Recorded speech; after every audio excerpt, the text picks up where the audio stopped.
नमस्कार, आदाब, सत श्री अकाल, गुड मॉर्निंग मेरे प्यारे दोस्तों। आ गया है आपका होस्ट एंड दोस्त अंकित अवस्थी लेकर के ताजा तरीन सवाल जो कि बने हैं कल रात तक की सुर्खियों से। स्वागत है मेरे सभी मित्रों का 16 फरवरी 2022 रियल न्यूज एंड एनालिसिस सभी प्रतियोगी परीक्षाओं के लिए बेहद महत्वपूर्ण। फिर चाहे आप यूपीएससी, एसएससी, बैंकिंग, रेलवे जिस भी एग्जाम की तैयारी कर रहे हो, यदि वहां पर current affairs with proper analysis पूछा जाता है तो आपका स्वागत है। आइए साथियों, शुरुआत करते हैं आज के सेशन की और जानना शुरू करते हैं क्या कुछ खास है दुनिया भर में आज। शुरुआत में सबसे पहली सुर्खी जो बन रही है वो ये है कि हाल ही में अंतरराष्ट्रीय परमाणु विज्ञान, परमाणु ऊर्जा की जो एजेंसी है उसने जापान के फुकुशिमा संयंत्र का सर्वे करके ये जानकारी जुटाई है कि क्या वाकई में फुकुशिमा का पानी जो है वो समुद्र में छोड़ा जा सकता है।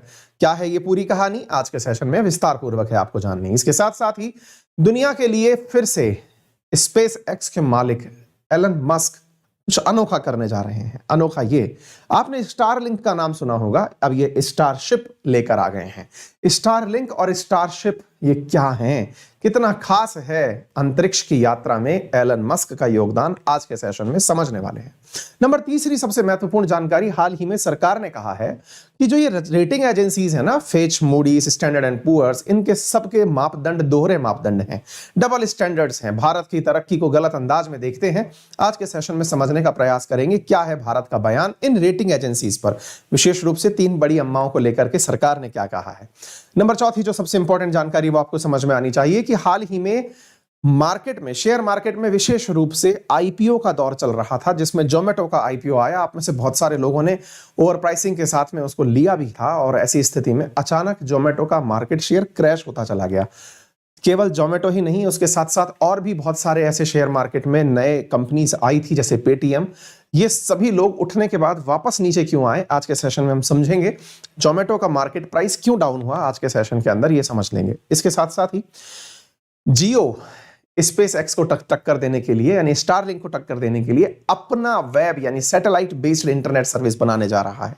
चर्चा करेंगे बहुत ही इंपॉर्टेंट तरीके से क्या है ये पूरी कहानी। इसी के साथ साथ बैंक बीओबी यानी bank of Baroda India First Life insurance में यूनियन बैंक की हिस्सेदारी का अधिग्रहण करेगा। साथ में गीता मित्तल को टीटीएफआई चलाने के प्रशासकों की समिति के अध्यक्ष के रूप में हाल ही में नियुक्त किया गया है। आईएएस अधिकारी विनीता जोशी को सीबीएसई का प्रभार सौंपा गया है। नागरिक हवाई क्षेत्र में ड्रोन की अनुमति देने वाला इजराइल पहला देश बन गया है। इसके साथ साथ भारतीय रेलवे देश की सबसे बड़ी कुश्ती अकादमी स्थापित करेगी। आयकर आईसी को एयर इंडिया के नए एमडी और सीईओ के रूप में नामित किया गया है। जर्मनी ने दूसरे कार्यकाल के लिए राष्ट्रपति फ्रैंक वाल्टर स्टीनमियर को फिर से चुन लिया है। नवी यूएस ग्रीन बिल्डिंग काउंसिल में भारत तीसरे स्थान पर रहा है। हरियाणा की दीपा मलिक को एशियन ऑर्डर अवार्ड 2022 से सम्मानित किया गया है। सौर विद्युतीकरण योजना में राजस्थान अव्वल नंबर पर रहा है। इन खबरों का भी आप यहां पर अध्ययन करने वाले हैं, लेकिन ये वन लाइनर एग्जाम्स के लिए, वनडे एग्जाम्स के लिए इंपॉर्टेंट है। इसके साथ साथ यदि आप चाहते हैं इकोनॉमिक्स पढ़ना फाउंडेशन लेवल पर, आज शाम 7 बजे क्लासेस शुरू हो रही हैं। एसएससी कैटेगरी के अंदर है और विशेष रूप से उन सभी विद्यार्थियों के लिए महत्वपूर्ण है जो स्टेट पीसीएस, डिफेंस या एसएससी की तैयारी कर रहे हैं। एकदम बेसिक से आप लोग इकोनॉमिक्स सीखने वाले हैं। इसके अतिरिक्त यदि आप में से कोई भी विद्यार्थी किसी भी कैटेगरी में कोई भी कोर्स परचेज करता है तो अनअकैडमी पर मेरे रेफरल कोड अंकित 10 के साथ अब 10% नहीं 20% डिस्काउंट दिया जा रहा है। ये 20% डिस्काउंट केवल आज रात 12 बजे तक वैलिड है। कल शाम से लेके आज तक ये केवल 20% डिस्काउंट दिया जा रहा है। फिर चाहे आप किसी भी कैटेगरी में क्लास परचेज करें, याद रखें यूपीएससी कैटेगरी के अंदर भी 20% का डिस्काउंट चल रहा है।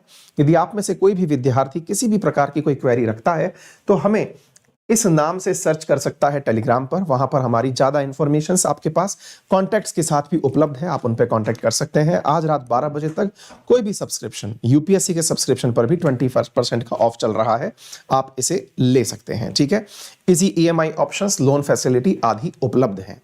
अनलॉक 20 आज का मोटिवेशन है, 20% डिस्काउंट विशेष रूप से सभी एग्जामिनेशंस पर, लेकिन ज्यादा फायदेमंद यूपीएससी पर होगा क्योंकि आपके एक फोन नंबर पर एक ही बार ये कोड अप्लाई होता है। यदि आप ये सोचते हैं कि आज मैं एसएससी का ले लेता हूं, कल मैं स्टेट पीसीएस का ले लूंगा, फिर मैं यूपीएससी का ले लूंगा, नहीं, आप एक बार में एक ही बार अंकित 10 का लाभ ले सकते हैं। ठीक है, चलिए आज का मोटिवेशन है, क्यों रुक जाते हो 4 दिन की मेहनत के बाद, अरे वक्त लगता है बीज को फसल बनने में। मोटिवेशन अच्छा है। मोटिवेशन इसलिए अच्छा है क्योंकि हम में से बहुत सारे लोग मेहनत करते समय तुरंत परिणाम की अपेक्षा करते हैं कि मैंने कल मेहनत की थी, आज कितना अंतर आया। बिल्कुल वैसे ही जैसे मेरे जैसे हेल्दी लोग एक दिन 2 रोटी कम खा के सोचते हैं कि जरा कल चेक करेंगे वजन कितना हुआ। यानी कि एक दिन ही की मेहनत से हम अपने वजन पर प्रभाव नापने लगते हैं। आप लोग भी मेरी तरह करते होंगे। आज रात बैठ करके बढ़िया से पढ़ाई कर लिए और फिर सोचना शुरू किए कि देखते हैं कितने क्वेश्चन सही हुए। ये इंसान की प्रवृत्ति है, परिणाम तुरंत चाहता है, एक्शन का रिएक्शन चाहता है। इंसान है ही प्रतिक्रियावादी। जब उसने कुछ काम देखा तो उसकी प्रतिक्रिया निश्चित ही करता है। लेकिन एक शब्द है पेशेंस, जिसका इस्तेमाल करने से परिणाम सार्थक मिलते हैं, है ना। तो धैर्य बनाए रखें, आप अपनी दिशा को निरंतरता दें, विश्वास रखें कि अगर आपने दिशा सही पकड़ ली है तो आप डेस्टिनेशन तक पहुंच ही जाएंगे। अगर आप दुनिया में, लाइफ में कहीं भी किसी चौराहे पर खड़े हों, 4 दिशाओं में जाने के मार्ग हों, लेकिन कोई आपको एक ऐसा सारथी मिल जाए जो ये कह दे कि यही रास्ता है जो आपको अपनी मंजिल तक पहुंचाएगा, तो आप उस रास्ते पर जब निकल लेते हैं, समय के साथ, निरंतरता के साथ चलते रहते हैं, तो एक दिन मुकाम पर पहुंच जाते हैं। उस चौराहे पर खड़ा हुआ वो व्यक्ति आपका शिक्षक है, आपके गुरुजन हैं, जो आपको ये दिशा दिखाते हैं कि आपको सही मार्ग कौन सा पकड़ना है, सन्मार्ग कौन सा पकड़ना है। हमने आपको निरंतरता में ये जानकारी दी है कि आपकी पढ़ाई के लिए कौन सी दिशा सही है, क्या पढ़ना सही है, किस प्रकार से पढ़ना सही है। हमने ये जानकारी तो आपको दे दी है, बस आप निरंतर चलते रहिए, मंजिल आपका अपनी ही जगह खड़े होकर इंतजार कर रही है। मेरे साथ में उपस्थित हैं सनी, एलन, विपुल, शंकर, सुरेंद्र, नमन, श्रीजन, संगीता, आकाश, स्वीटी, वैशाली, श्याम, विपुल, शाम की गंगा, शाम की दुकान, ये क्या क्या नाम रख रखे हैं बालकों ने, मिताली, नमन, विपुल, सभी साथियों को वेरी गुड मॉर्निंग। चलिए तो शुरुआत करते हैं आज के सेशन की और जानते हैं क्या कुछ खास है आज के सेशन में। सबसे पहली न्यूज आपके सामने आ रही है जापान से। साथियों, मैं अक्सर अब इतनी सारी न्यूज आपको पढ़ा चुका हूं कि दुनिया में शायद ही अब कोई ऐसा मुद्दा बचा होगा जिस पर हमने चर्चा कभी ना की हो। हाँ, ये जरूर हो सकता है कि आप हमारे सेशन में नए हों, इसलिए आपको ये चर्चा नहीं लगे, लेकिन हमारे सेशंस में लगभग दुनिया के अधिकांश मुद्दे डिस्कस हो लिए होते हैं। फिर भी यदि कोई मुद्दा हमारी क्लास में 2-3 महीने से नहीं आता तो हम उसे नया समझ के ही कराते हैं। तो चलिए इस नए समझ के ही करते हुए आपके सामने आज के सेशन में हम Fukushima radio active power plant की बात करने जा रहे हैं। ये न्यूक्लियर पावर प्लांट जापान के अंदर स्थित है और जापान में स्थित इस न्यूक्लियर पावर प्लांट से कुछ न्यूज बाहर निकल के आई है। क्या न्यूज है, चलिए मैं आपको बताता हूं। साथियों, काफी महत्वपूर्ण है क्योंकि आपकी प्रतियोगी परीक्षाओं के अंदर नाभिकीय हादसे, न्यूक्लियर डिजास्टर जो है ना, ये अपने आप में डिजास्टर मैनेजमेंट का बहुत बड़ा टाइटल है। दुनिया में बचपन से लेके अभी तक आपने बहुत बार निबंध लिखने का, ऐसे लिखने का भी प्रयास किया होगा, है ना। नाभिकीय त्रासदी, नाभिकीय डिजास्टर अगर हो जाए तो क्या होगा, आइए हम चर्चा करते हैं। लेकिन इस चर्चा को हम करें इससे पहले आपसे एक सवाल पूछते हैं और सवाल यह है, विचार करिए कि यदि नदियों का पानी समुद्र में मिलने से रोक दिया जाए तो क्या होगा। आप सोचकर कहेंगे, बड़े मतलब शायराना अंदाज में पूछ रहे हैं कि नदियों का पानी समुद्र में मिलने से रोक दिया जाए तो क्या होगा, पूरा देश डूब जाएगा। भाई, जिस जगह से नदी बह रही है, सोचिए गंगा का पानी समुद्र में ना मिलने दिया जाए तो है किसी में ताकत कि गंगा के बहाव को रोक के खड़ा हो जाए। ये तो समुद्र ही है जिसमें ये क्षमता है कि वो उस पूरे पानी को अपने आप में समा भी ले और किसी भी प्रकार से अपने स्तर को परिवर्तित भी ना करे। विचार करिए कि दुनिया भर में कितनी सारी नदियां अपना पानी रोजाना समुद्र में डालती हैं, उसके बावजूद समुद्र जहां का तहां खड़ा रहता है। ये होने के लिए तो एकदम फिलोसॉफिकल बात है ना भाई। गंभीर किसी को बनना है तो वाकई में समुद्र जैसा बनिए। सोचिए, इतनी नदियों का पानी समुद्र में रेगुलर आ रहा है, उसके बावजूद समुद्र का तट वहीं की वहीं है। क्योंकि फिर हमें ज्योग्राफी की परिभाषा समझ में आती है कि कुछ पानी वेपोराइज्ड हो गया होगा, इसलिए यह पानी से अभी तक हिला नहीं। ऐसी ही स्थिति में एक स्थिति और मैं आपको सुनाता हूं साथियों। लेकिन समुद्र का पानी अगर कहीं भर जाए तो यार ऑब्वियस सी बात है कि उस पानी को होल्ड करने की इंसान की तो कैपेसिटी नहीं होगी। एक बार ऐसा हुआ था, वर्ष 2011 की बात है। रिएक्टर स्केल पर 9.1 तीव्रता का अर्थक्वेक जापान के अंदर आया था। आपको याद होना चाहिए, जापान जो है वो एक आइलैंड कंट्री है। आइलैंड बोले तो बहुत सारे आइलैंड पर बसा हुआ देश है, जिनके 4 प्रमुख आइलैंड में होकाइडो, होशु, शिकोकू, क्यूशु नाम से 4 प्रमुख आइलैंड पढ़े जाते हैं। इसमें होशू नामक जो आइलैंड है, इसके ऊपर एक रिएक्टर हुआ करता था, परमाणु रिएक्टर, जहां से न्यूक्लियर विखंडन से यानी नाभिकीय विखंडन से बिजली का उत्पादन किया जाता था। बिल्कुल वैसे ही जिस तरह से न्यूक्लियर बम फटता है और बहुत सी ऊर्जा निकलती है, लेकिन जब उसको नियंत्रित करके फोड़ा जाता है तो फटने से बिल्डिंग तो फटती नहीं है और ऊर्जा का निर्माण जो होता है उसे काम में ले लिया जाता है। ऐसे ही एक रिएक्टर हुआ करता था, फुकुशिमा रिएक्टर, जापान के एक आइलैंड। कौन सा आइलैंड था? तो साथियों उसका नाम था होशू आइलैंड। होशू आइलैंड पर यह जो रिएक्टर था साथियों, इस रिएक्टर के साथ में कुछ गड़बड़ हुई। मैं आपको मैप पर दिखाऊं तो आप इस प्रकार से देख सकते हैं, होकाइडो होशू, होशू पर फुकुशिमा और फुकुशिमा पर एक गड़बड़ हुई। आप इस प्रकार से देख सकते हैं, यह रिएक्टर की हमने आपको फोटो दिखा रखी है। सामने की तरफ समुद्र स्थित है और उस समुद्र का जो नाम है साथियों वो पैसिफिक ओशन है। अगर आप मैप देखें तो ये पैसिफिक ओशन है।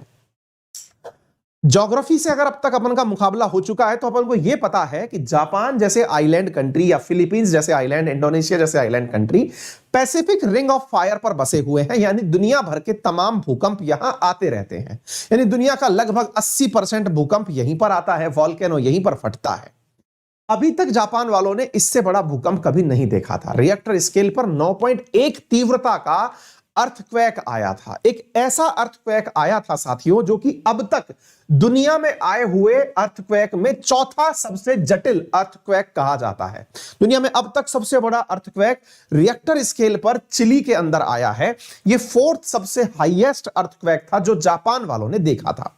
कहां पर हुआ था? तो मैंने आपको बता दिया, मार्च 11, 2011 को साथियों जापान के अंदर भूकंप आया। अब यह भूकंप असल में जापान में नहीं था, तो कहां था? यह जापान के पास के समुद्र में था।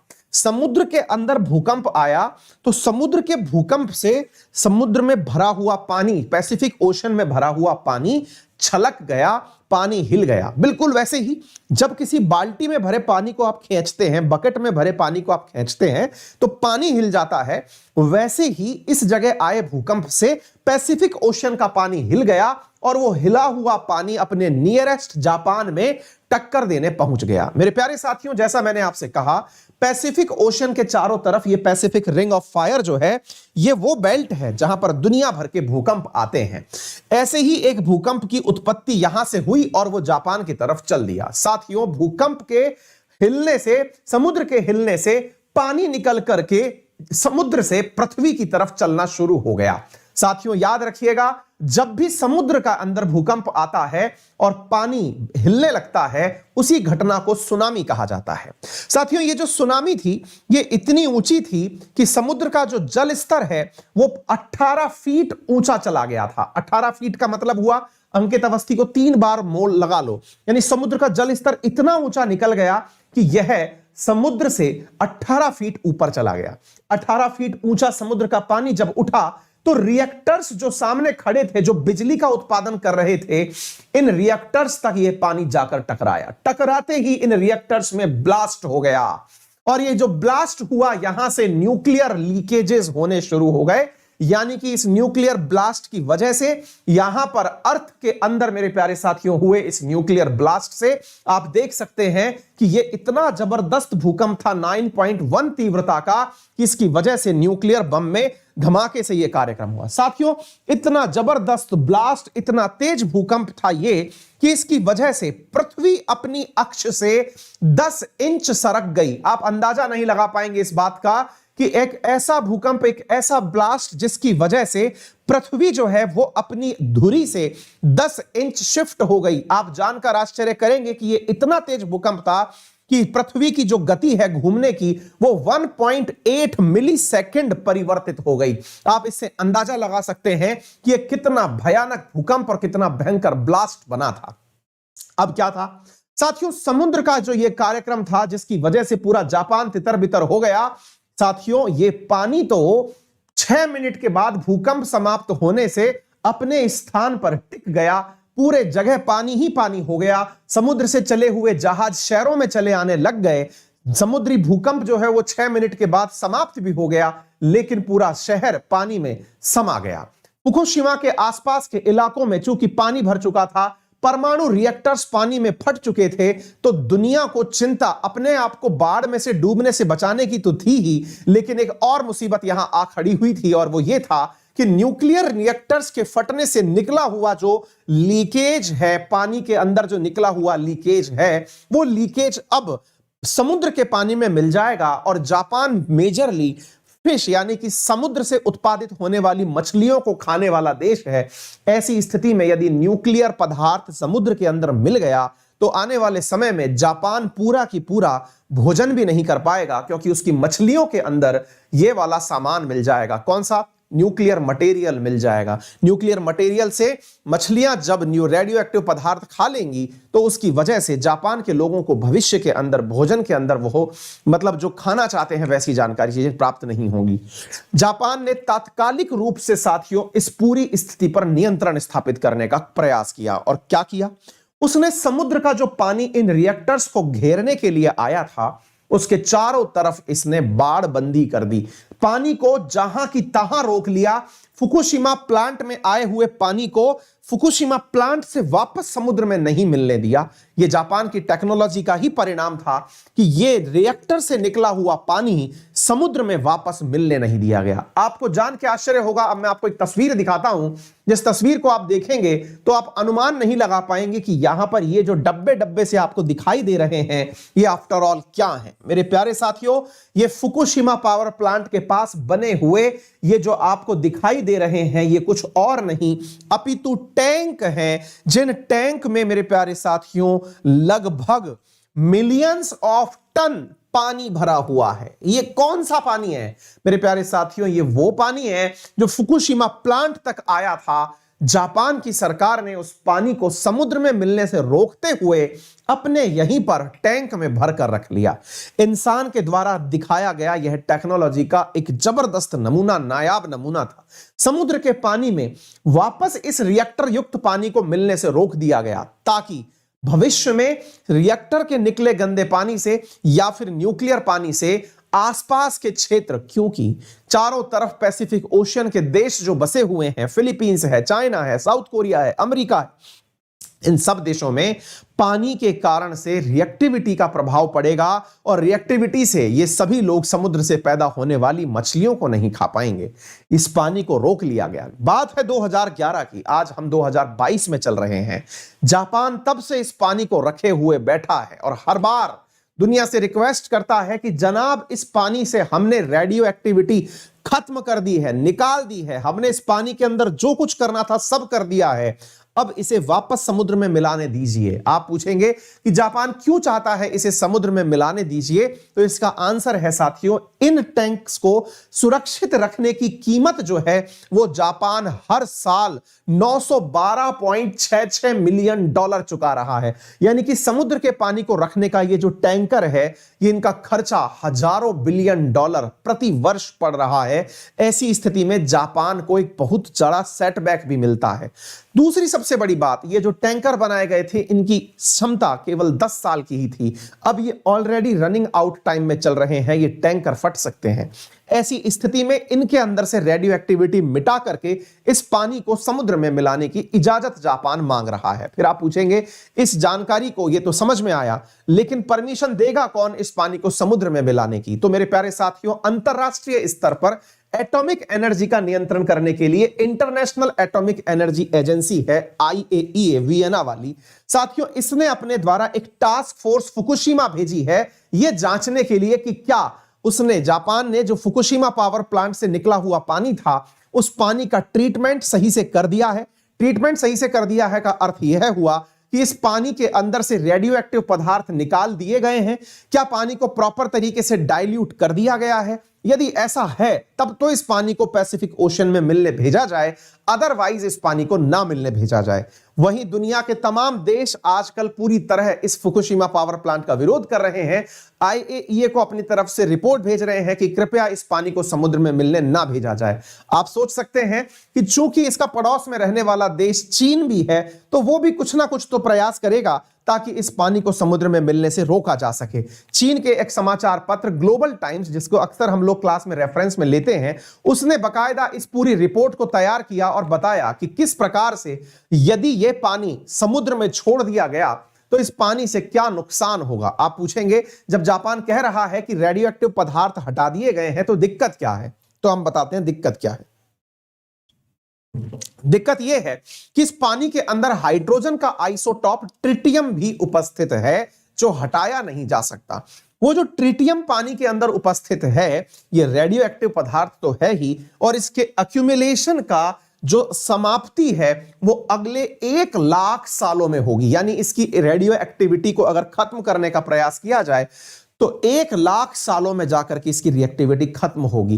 कहने का अर्थ यह है कि फुकुशिमा न्यूक्लियर पावर प्लांट जो है वो 140 टन रेडियो एक्टिव वाटर हर दिन प्रोड्यूस करता है। 1.25 मिलियन टन पानी इसके पास इस समय इकट्ठा है, 2021 में इकट्ठा है। यदि इस पानी को समुद्र में छोड़ा गया तो 57 दिनों के अंदर ये पूरे पैसिफिक ओशन में पानी फैल जाएगा, और इसकी वजह से ये जो पानी है ये पूरे समुद्र के जितने भी दुनिया के समुद्र हैं, अगले 10 सालों में दुनिया के सब समुद्रों में इंक्लूडिंग इंडियन ओशियन के अंदर भी ये पानी चला आएगा, क्योंकि दुनिया के सारे समुद्र आपस में जुड़े हुए हैं। यही कारण है कि हाल ही में मोदी जी ने वन ओशन समिट में भाषण भी दिया है। इसके बाद में मेरे प्यारे साथियों, इस पानी के अंदर कार्बन 14 का जो वेस्ट है वो हजारों साल तक उपलब्ध रहेगा, जिसके आइसोटॉप कार्बन 14 और ट्रिटियम इनको डिके होने में लगभग लाखों साल का समय लगेगा। और अगर ऐसा हुआ तो इसकी वजह से समुद्र के अंदर विभिन्न प्रकार की वनस्पतियां, विभिन्न प्रकार के समुद्री जीव विलुप्त हो जाएंगे। जापान का दुर्भाग्य ही है साथियों कि उसने दुनिया की अब तक सबसे बड़ी त्रासदियों में जहां फुकुशिमा प्लांट सुना, वहीं एक और उसने हिरोशिमा नागासाकी सुना। यानी परमाणु रिएक्टर्स के केस में हिरोशिमा नागासाकी हो जहां पर न्यूक्लियर बम फटे थे, और उसके बाद में फुकुशिमा हो, ये सारी त्रासदियां जापान से जुड़ी रही हैं। लेकिन फिर भी जापान हिम्मत से पुनः खड़ा होकर आया है। तो देखना होगा कि IAEA इसे इजाजत देता है या नहीं। लेकिन अगर हम जापान की बात माने तो जापान IAEA के आधार पर मार्च 2023 में इस पानी को समुद्र में छोड़ देगा। यानी 1 साल बाद यह पानी समुद्र में मिला दिया जाएगा। उम्मीद है कि यह जानकारी आपको समझ में आई हो। अगर आपको यह समझ में आई हो तो आप इस जानकारी को अपने सभी साथियों से शेयर करने का कष्ट करें। एक विद्यार्थी लिख रहे हैं कि सर एक बात बताइए, इस पानी को इवोपरेट क्यों नहीं कर दिया गया? बेटा, इवोपरेट भी कर दोगे तो न्यूक्लियर मटेरियल तो वहीं रह जाएंगे। यह जानकारी जो है वो आपको पता होनी चाहिए, ठीक है ना। मयंक लिख रहे हैं कि यदि युद्ध हो गया, अब ये युद्ध के अंदर घुस गए हैं, ये युद्ध जो है यूक्रेन और रूस के बीच युद्ध हो सकता है, 20,000 भारतीय सैनिकों को। बेटा मुकेश, मयंक लिख रहे हैं, मयंक हमारी ही न्यूज देख लो, हम ही ने रात को पढ़ाया है। क्लियर, ठीक है। चलिए आगे बढ़ते हैं मेरे प्यारे साथियों अगले प्रश्न की तरफ। उम्मीद है कि एक विद्यार्थी लिख रहे हैं, सर इसको स्टीम बनाने के लिए न्यूक्लियर पावर प्लांट में यूज कर सकते हैं। शुभम शर्मा, बेटा यूज करने इंसान जाएगा, इस पानी को यूज करने के लिए, स्टीम बनाने के लिए यूज तो किया जा सकता है, लेकिन सामान्य पानी को उपयोग में स्टीम में नहीं लिया जाता। आपको मालूम होना चाहिए ड्यूटीरियम युक्त वाटर को ही स्टीम बनाने में उपयोग में लिया जाता है। ये पूरी तरह अबंडन हो चुका न्यूक्लियर पावर प्लांट है। यहां कोई जाके बनाने वाला भी तो चाहिए ना, न्यूक्लियर पावर प्लांट, है ना। चलिए, अच्छा है कि आप लोग इस प्रकार से इन चीजों के बारे में सोच रहे हैं, ये अच्छी जानकारी निकल करके आ रही है। सर ये वाली एनर्जी तो कोयल एनर्जी से महंगी पड़ेगी, कोयले की एनर्जी से। प्रसन्ना लहरी, बहुत महंगी पड़ गई भाई, दिखा तो दिया ना अभी आपको। अगर स्पेस में भेज दिया पानी को, प्रांजल सोनी लिख रही हैं कि यदि इस पानी को स्पेस में भेज दिया जाए, अगेन आप इस तरह से समझिए कि ये वही वाली बात है कि मैं आपसे ये कहूं कि हमारी जो सैंड है यानी सिलिका है, इसमें भी थोड़ी बहुत मात्रा में चांदी सोना मिलता है। लेकिन बड़ा सवाल यह है कि उसको निकालने की जो लागत है वो वाकई में उस चांदी सोने की लागत से ऊपर निकल के आएगी या नहीं, यही जांचने वाली बात है। करने के लिए तो आप उसको जमीन में ड्रिल करके किसी लहर में भी घुसा सकते हैं, किसी क्रैक में भी घुसा सकते हैं, पर मुद्दा यही है कि वो जो असली लागत है वहां से ले जाने की, ह्यूमन रिसोर्सेज की, ये अच्छा दिमाग लगा रहे हैं आप। चलिए, बहुत ही अच्छी बात है। एक विद्यार्थी कह रहे हैं सर मिट्टी के नीचे क्यों नहीं दबा दिया जाता? क्योंकि पूरा जापान आइलैंड कंट्री है, चारों तरफ पानी है, पानी तो नीचे से भी निकलकर वापस ऊपर ही आएगा, है ना। ठीक है, उम्मीद है कि ये स्थिति क्लियर हो गई हो। काफी अच्छे से आप लोग इस जानकारी को लिख रहे हैं। एक विद्यार्थी, क्लियर है। चलिए आगे बढ़ते हैं साथियों, अगले प्रश्न की तरफ चलते हैं। और अगला प्रश्न क्या है वो मैं आपके साथ में साझा कर रहा हूं। हाल ही में देखिए, मैं ये कहूं कि यदि इस दुनिया में कोई व्यक्ति जिसको देख करके वाकई में मोटिवेशन मिलता है, मेरी नजर में वो एलन मस्क है। भाई क्या दिमाग है यार इस आदमी का, क्या दिमाग है। इस लाइन को इसलिए बोल रहा हूं कि जहां हम लोग यही सोचते हुए रह जाते हैं कि ये छोटा सा काम करेंगे, मैं मेरी बताऊं अगर तो मैं 2-4 छोटे मोटे काम करता हूं, सोचता हूं कि यार ये कैसे मैनेज होगा। इस आदमी की सोचो यार, कहां एक तरफ इलेक्ट्रिक कार चला रहा है, कहां दुनिया में स्टारलिंक चला रहा है, कहीं टेस्ला लेके घूम रहा है, कहीं बंदरों के दिमाग में चिप लगा रहा है, कहीं कभी ट्रेड कुछ और कर रहा है। और जनाब अभी रिसेंटली निकल के ये आ रहा है कि ये व्यक्ति एक काम में सफल हो गया है, और वो काम पता है क्या है? एक ऐसा व्हीकल बनाने में सफल हो गया है जो कि मंगल तक लोगों को लेके जाएगा, और तो और वापस भी लेके आ जाएगा। आप लोगों ने कल मुझसे इसरो की एक न्यूज पढ़ी थी, अर्थ ऑब्जर्वेशन सैटेलाइट 04 करके हमने अंतरिक्ष में भेजा, PSLV C52, शायद याद हो कल के सेशन में पढ़ाया है मैंने, जिसमें मैंने बताया था ताइवान की सैटेलाइट भी, ताइवान की मदद से बनी सैटेलाइट भी हमने अंतरिक्ष में भेजी, याद है? मैंने पढ़ाया कि PSLV गया, अंतरिक्ष में छोड़ा, 529 किलोमीटर की ऊंचाई पर सैटेलाइट छोड़ा, और वहीं पर फट करके राख हो गया, फट के फ्लावर हो गया। कहां पर? अंतरिक्ष में। कौन? PSLV C52 कचरा बन गया। ये भाई साहब क्या कर रहे हैं?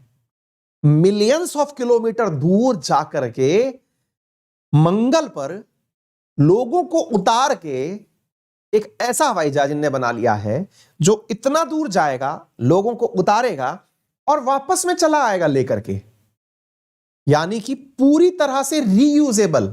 आपको जानना चाहिए ये जानकारी, क्योंकि भारत अभी रीयूजेबल प्रकार के रॉकेट बनाने में कामयाब भी नहीं हुआ है। हम अभी लोअर अर्थ ऑर्बिट में भी रॉकेट भेज के वापस नहीं उतार पा रहे हैं। वहीं एलन मस्क जो है ये मंगल पर लोगों को भेजकर वापस लाने के लिए भी अपना जहाज बना लिया है, और उस जहाज का नाम रखा है इसने स्टारशिप। कंफ्यूज मत होइएगा, एक शब्द था स्टारलिंक, जिसमें हमने यह कहा था कि दुनिया भर में हजारों सैटेलाइट लगा करके लोगों को इंटरनेट पहुंचाने का काम कर रहा था। वो तो काम सक्सेसफुली चल ही रहा है भाई का। अब इसने जो जानकारी रिवील की है वो ये है कि मैंने ऐसी चीज बना ली है जिसमें मौजा ही मौजा है। आइए जानते हैं, थोड़ा सा इसको एडमायर ही कर लेते हैं भाई। अलग ही लेवल पर खेल रहा है। एक तरफ इंडियन सरकार को ट्वीट मार के ट्वीट कर रहा है कि देखिए आप लोग हमको टैक्स कम नहीं कर रहे हैं, इधर टैक्स बचाने की बात कर रहा है, कहीं स्टार लिंक का लोहा मोल दे रहा है, कहीं न्यूरा लिंक के माध्यम से बंदरों की खोपड़ी में छेद करके उनके अंदर आर्टिफिशियल इंटेलिजेंस का प्रयोग कर रहा है, और कहीं फाल्कन 9 से 144 यात्राएं करवा चुका है, और अब स्टारशिप से मंगल जा रहा है। धन्य हो प्रभु। आइए जानकारी प्राप्त करते हैं क्या है ये प्राणी, इसके बारे में जानकारी शुरू करते हैं। एलन मस्क के बारे में स्टारशिप प्रोग्राम की जानकारी, क्योंकि इसने ये कहा है कि लोड मत लीजिए, मेरा पहली बार में स्टारशिप जो है ये उड़ने वाला है। और एलन मस्क ने कहा है कि हम लोअर कक्षा के अंदर तो अगले 6 महीने के अंदर ही हमारा स्टारशिप पहुंचा देंगे। यानी कि इसकी जो सबसे बड़ी खासियत है ना, देखिए रॉकेट तो भेजना दुनिया के बहुत से देशों ने सीख लिया। अब रॉकेट भेजा, अंतरिक्ष में सैटेलाइट छोड़ा और चले आए। अब ये कोई बड़ा काम रह ही नहीं गया है। बड़ा काम हो गया कि रॉकेट छोड़ करके, मतलब जो सैटेलाइट छोड़ करके आपका रॉकेट वापस धरती पर आ जाए, ये बहुत बड़ी बात है। हम अभी तक रॉकेट को वापस धरती पर लैंड भी नहीं कर पाए हैं। वहीं इसका जो फाल्कन 9 नाम का रॉकेट है वो तो कई बार, मतलब मैं कह रहा हूं ना 150 के आसपास बार वो जाकर के वापस नीचे आ चुका है। इंटरनेशनल स्पेस स्टेशन तक रोज छोड़ के आ भी रहा है आजकल। लेकिन ये कह रहा है कि ये तो छोटी बात है, पृथ्वी की कक्षा तो, मैं चंद्रमा और मंगल की बात कर रहा हूं। उससे भी आगे जाना हो तो मेरा तो रॉकेट उसके लिए भी तैयार है। आइए जानते हैं भाई के सपने। सुनो क्या प्लानिंग चल रही है। प्लानिंग देखो भाई साहब, ये अपने ऐसे रॉकेट्स का जिसका नाम रखा गया है स्टारशिप, अगले 10 सालों में ऐसे 1000 रॉकेट बनाने वाला है। इसका सपना सिंपल है कि मंगल पर जनता को रहना चाहिए। मंगल पर यहां पर लोग तलाश ही रहे हैं कि कोई जनता के लिए वहां पानी कुछ है कि नहीं। लोड मत लीजिए, जो नहीं होगा मैं ले जाके भेज दूंगा, पेलोड लगा के भेज दूंगा। ऑक्सीजन नहीं है ऑक्सीजन ले जाओ, पानी नहीं है पानी ले जाओ, जाने की सोचो आप। तो ऐसी स्थिति में इसकी प्लानिंग क्या है आप सोच के देखिए। हमने मार्स ऑर्बिटर मिशन मॉम भेजा था, हमने उसके ऊपर मंगलयान करके फिल्म तक बनाई है, और हम उसके अंदर यह कह रहे हैं कि हमारा ऑर्बिटर जो है वो मंगल के चारों तरफ चक्कर लगाने में सक्सेसफुली पहुंच गया है, वापस आएगा ही नहीं, वो तो अब वहीं चक्कर काटता रहेगा। ये भाई साहब कुछ और कर रहे हैं। ये कह रहे हैं कि आने वाले टाइम में एक दिन में 3 फ्लाइट मंगल के लिए जाएंगी। कुछ सोच रहे हैं आप लोग? 3 फ्लाइट मंगल के लिए आने वाले सालों में। अपन क्या है ना, अभी हमारे अखबार में न्यूज ये आती है कि जयपुर से बेंगलोर की प्रतिदिन एक उड़ान की सेवा शुरू कर दी गई है। यह हमारे लिए बड़ी न्यूज है। या फिर हम ये सुनते हैं कि जयपुर से साहब मुंबई के लिए प्रतिदिन उड़ान उपस्थित है, या कुछ और हो रहा है भाई। ये कह रहा है कि हमारा जो बोका चीका करके इसका प्लेटफॉर्म है, टेक्सास के अंदर बोका चीका करके स्पेस स्टेशन है, बोका चीका स्पेस स्टेशन से प्रतिदिन 3 फ्लाइट मंगल जाएंगी, और वो प्रत्येक फ्लाइट जो है ना वो 100 आदमियों को लेके जाएंगी। अब आप सोच करके देखिए कि अगर ये सारा काम ये करता है तो इसका सपना है कि 1 मिलियन लोगों को आने वाले सालों में मैं मंगल पर टिका दूं। ये तो भाई का सपना है। इसी कारण से अगर आपको याद हो तो मैंने आपसे कहा था इसकी चिंता कुछ और ही लेवल पर चल रही है। ये कह रहा है कि अरे मैं मंगल पर जाने की सोच रहा हूं, आप लोग जनसंख्या तो बढ़ाओ। कुछ दिन पहले मैंने आपको इसके बारे में बताया भी था। ये दुनिया के सामने एक अलग कंसेप्ट की बात कर रहा है। मुझे लग रहा है ये खुद पृथ्वी पर एलियन है। ये कहता है कि 2030 में जनसंख्या कम हो जाएगी तो लोग अर्थ पर ही रहना शुरू कर देंगे। देखिए इंडिया में किस बात को लेकर लड़ाइयां हो रही हैं, जनसंख्या बढ़ रही है, जनसंख्या बढ़ रही है, जनसंख्या बढ़ रही है। ये कह रहा है कहां बढ़ रही है, 2030 में जनसंख्या घट जाएगी। भाई घट जाएगी तो कोई मार्स पर क्यों जाएगा? जब अर्थ पर लोग भर जाएंगे तो ही ना मार्स पर जाएंगे। तो जनसंख्या बढ़ाओ तभी तो कोई मार्स पर जाएगा। मेरा तो बिजनेस ही नहीं चलेगा अदरवाइज। मार्स पर भेजने के लिए ये जनाब आर्टिफिशियल वॉर्म की बात कर रहे हैं, कृत्रिम गर्भ की बात कर रहे हैं। कृत्रिम गर्भ बनाया जाए ताकि बच्चे जो हैं, महिलाएं बच्चे पैदा नहीं करना चाहती, कोई बात नहीं, अपने द्वारा अपना एग दे दीजिए, पुरुष अपना स्पर्म दे दे, बच्चा अलग आर्टिफिशियल वॉर्म में पैदा हो जाएगा। जनता पैदा करो ताकि मैं उनको स्पेस में ले जाकर मंगल पे छोड़ के आ सकूं और लेके भी आ सकूं। ये है ये प्राणी। कह ही नहीं रहा है भाई, करके भी दिखा दिया है। क्या करके दिखाया आइए मैं बताता हूं। इसने बकायदा अपना स्टारशिप लोगों के सामने बना के दिखा दिया है कि ये रहा मेरा स्टारशिप। आप भी देख लीजिए ताकि थोड़ा सा मोटिवेशन मिले। ये जनाब का स्टारशिप है। सूरज के निकलते ही आप स्टारशिप देख रहे हैं। ये अलग लेवल पर खेल रहा है भाई। आप लोग यूपीएससी करते रहिए, ये भाई साहब जो है मंगल की यूपीएससी करवाएंगे हमें लग रहा है। आप देखिए जरा इस नजारे को जिसके अंदर बकायदा इन्होंने दिखाया है कि कैसे इनके टेक्सास के अंदर ये खड़ा हुआ है स्टारशिप। साथियों जान के आश्चर्य होगा कि ये दुनिया का सबसे बड़ा स्पेसक्राफ्ट बनने जा रहा है। एक ऐसा स्पेसक्राफ्ट जो कि वजन ले जाने की बात आए तो 1 लाख किलो का सामान लेके जा सकता है भाई ये। यानी कि अंतरिक्ष में जब ये सामान लेके उड़ेगा तो इसके बारे में कहा जा रहा है कि 1 लाख किलो का तो वजन खुद रख सकता है ये। हम लोग जब पेलोड्स की बात करते हैं तो ये पेलोड्स का मसीहा हो गया है। मीटर्स में अगर हम बात करें तो शायद कुछ 116 मीटर ऊंचा ये स्टारशिप बन के आ रहा है। मैं आपको दिखाऊंगा, ये अंदर के नजारे देख लीजिए कि कितने प्रकार के इसमें बम गोले लगे हुए हैं। साथियों इसके अंदर जो इंजन बनाया गया, अब कॉन्फिडेंस की बात देखिए आप। ये तो उड़ा इसका स्टारशिप, ठीक है। इसके प्रयोगों की बात मैं बताता हूं। इसमें 2 हिस्से हैं, एक ऊपर की तरफ, एक नीचे की तरफ। ऊपर वाला जो हिस्सा है ना वो तो स्टारशिप कहला रहा है, और नीचे वाला जो हिस्सा है ना वो हैवी लोड कहला रहा है। 2 हिस्से हैं इसके अंदर, दोनों की दोनों रीयूजेबल हैं। आप देखिए 2 हिस्सों में बना हुआ है, फर्स्ट हाफ और सेकंड हाफ। दुनिया इसकी मजाक बनाती है कई बार, क्योंकि इसने जब जब प्रयोग किया प्रयोग फेल होता गया, 3 बार इसकी लैंडिंग फेल हो गई। मैंने खुद ने आपको पढ़ाई है। देखो ये 2 हिस्सों में अलग हो गया, हिस्सा 1 हिस्सा 2। एक हिस्सा अंतरिक्ष में निकल लिया, एक हिस्सा लौट के पृथ्वी पर चल दिया। ये देखिए पृथ्वी पर लौट करके आना भी शुरू हो गया है। पृथ्वी पर लौट के आ रहा ये वाला जो हिस्सा है जो कि केवल पृथ्वी से स्टारशिप को क्रॉस कराने के काम में आता है। सोचिए ये लौट करके आ रहा हिस्सा जो है अब इसकी सेफ लैंडिंग करा रहा है भाई। ये देखो अब आप, ये लौट के आ रहा हिस्सा है एग्जैक्टली उसी स्थान से जहां से छोड़ा गया वहीं पर प्रॉपर लैंडिंग करा दी। यहां हमारे हवाई जहाज उड़ते हैं, एयरपोर्ट पर हम हेलीपैड पर चलते हुए प्रॉपर लैंडिंग नहीं करा पाते हैं। ये जो प्राणी है ये रॉकेट की उसी जगह पर लैंडिंग वापस करा दिया जहां से वो चला था, और तो और स्टारशिप को अंतरिक्ष में भेज दिया कि तुम तो घूमने जाओ, रॉकेट वापस नीचे जा रहा है। आप देखिए क्या तो प्राणी है ये, क्या तो बना रहा है। और इस प्रकार से ये जो आप देख रहे हैं ये फोटो नहीं है, रियलिटी के अंदर इसने कहा है 6 महीने के अंदर अंतरिक्ष की कक्षाओं में स्टारशिप को उड़ता हुआ देख लेना, जिसमें 100 लोग तो बैठ के उड़ा दूंगा मैं। हवाई जहाज की तरह से लोग जो है वो यात्रा करने जाएंगे। गजब ही लेवल पर खेल रहा है भाई साहब। इसकी बैटिंग का जो हद है ना वो अलग ही लेवल पर बैटिंग कर रहा है भाई अपना। अब हमें यह डाउट रहता है, कई बार मैं इतने सारे वीडियो आपको दिखाता हूं, कई बार मुझे कॉपीराइट के चक्कर में मेरी क्लासेस प्राइवेट हो जाती हैं, पर कोई नहीं जी, लाइव आने वालों को कुछ तो फायदा होना चाहिए ना। लाइव आने वाले ही देख पाते हैं इसको, क्योंकि बाकी तो फिर गूगल प्राइवेट मार देता है कई बार हमारे वीडियो। इनकेस अगर वो प्राइवेट मार देता है तो फिर आप लाइव देख नहीं पाते हैं, बाकी तो क्या ही है जी।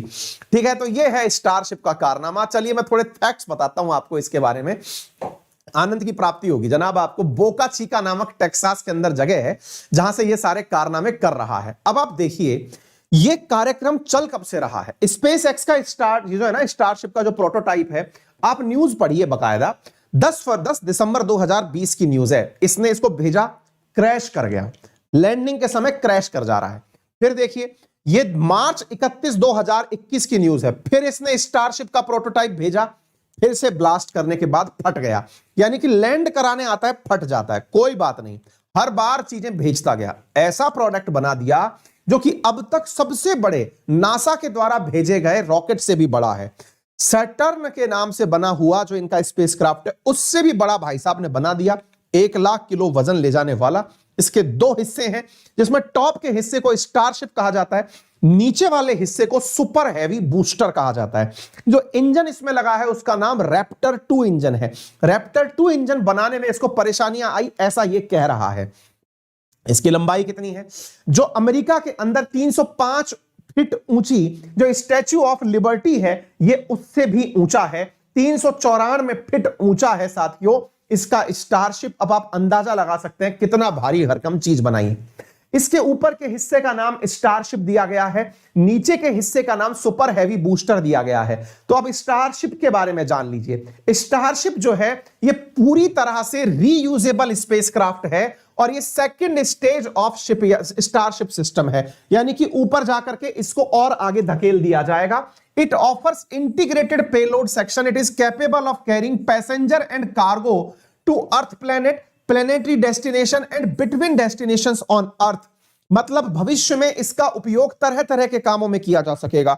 आपने एक बार उड़ा दिया, प्लेनेट से इंटरप्लेनेट भेज दीजिए, मून पर भेज दीजिए, मार्स पर भेज दीजिए, और कल को मन करे ना कि इंडिया लोगों को भेजना है तो इसके माध्यम से इंडिया भी भेज दीजिए। यानी जरूरी नहीं है कि आप अंतरिक्ष में भेजें। आपको पता चल रहा है कि आपको अमेरिका से इंडिया किसी को भेजना है तो घंटे भर की फ्लाइट में कोई उड़ करके इंडिया भी आ सकता है। सोचकर देखिए कि इस लेवल पर यह गेम खेल रहा है, ठीक है ना।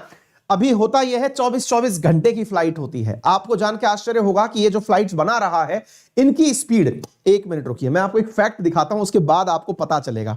ये जो भेज रहा है, ये भेज रहा है साथियों 18,000 मील प्रति घंटे की रफ्तार से। अच्छा ये कितना होता है मैं आपको बता देता हूं साथियों। जो अपना एयरक्राफ्ट उड़ता है ना, जो आप उड़ते हुए देखते हैं, बहुत छोटा सा अंतरिक्ष में आप आकाश में उड़ते हुए देखते हैं, उसकी स्पीड अराउंड 600 से 700 किलोमीटर प्रति घंटे के आसपास होती है। वो 600 से 700, कभी कभी 800, और जो इंटरनेशनल फ्लाइट्स हैं वो 1000 किलोमीटर प्रति घंटे की रफ्तार से आपके समताप मंडल के अंदर उड़ रही होती हैं, ठीक है।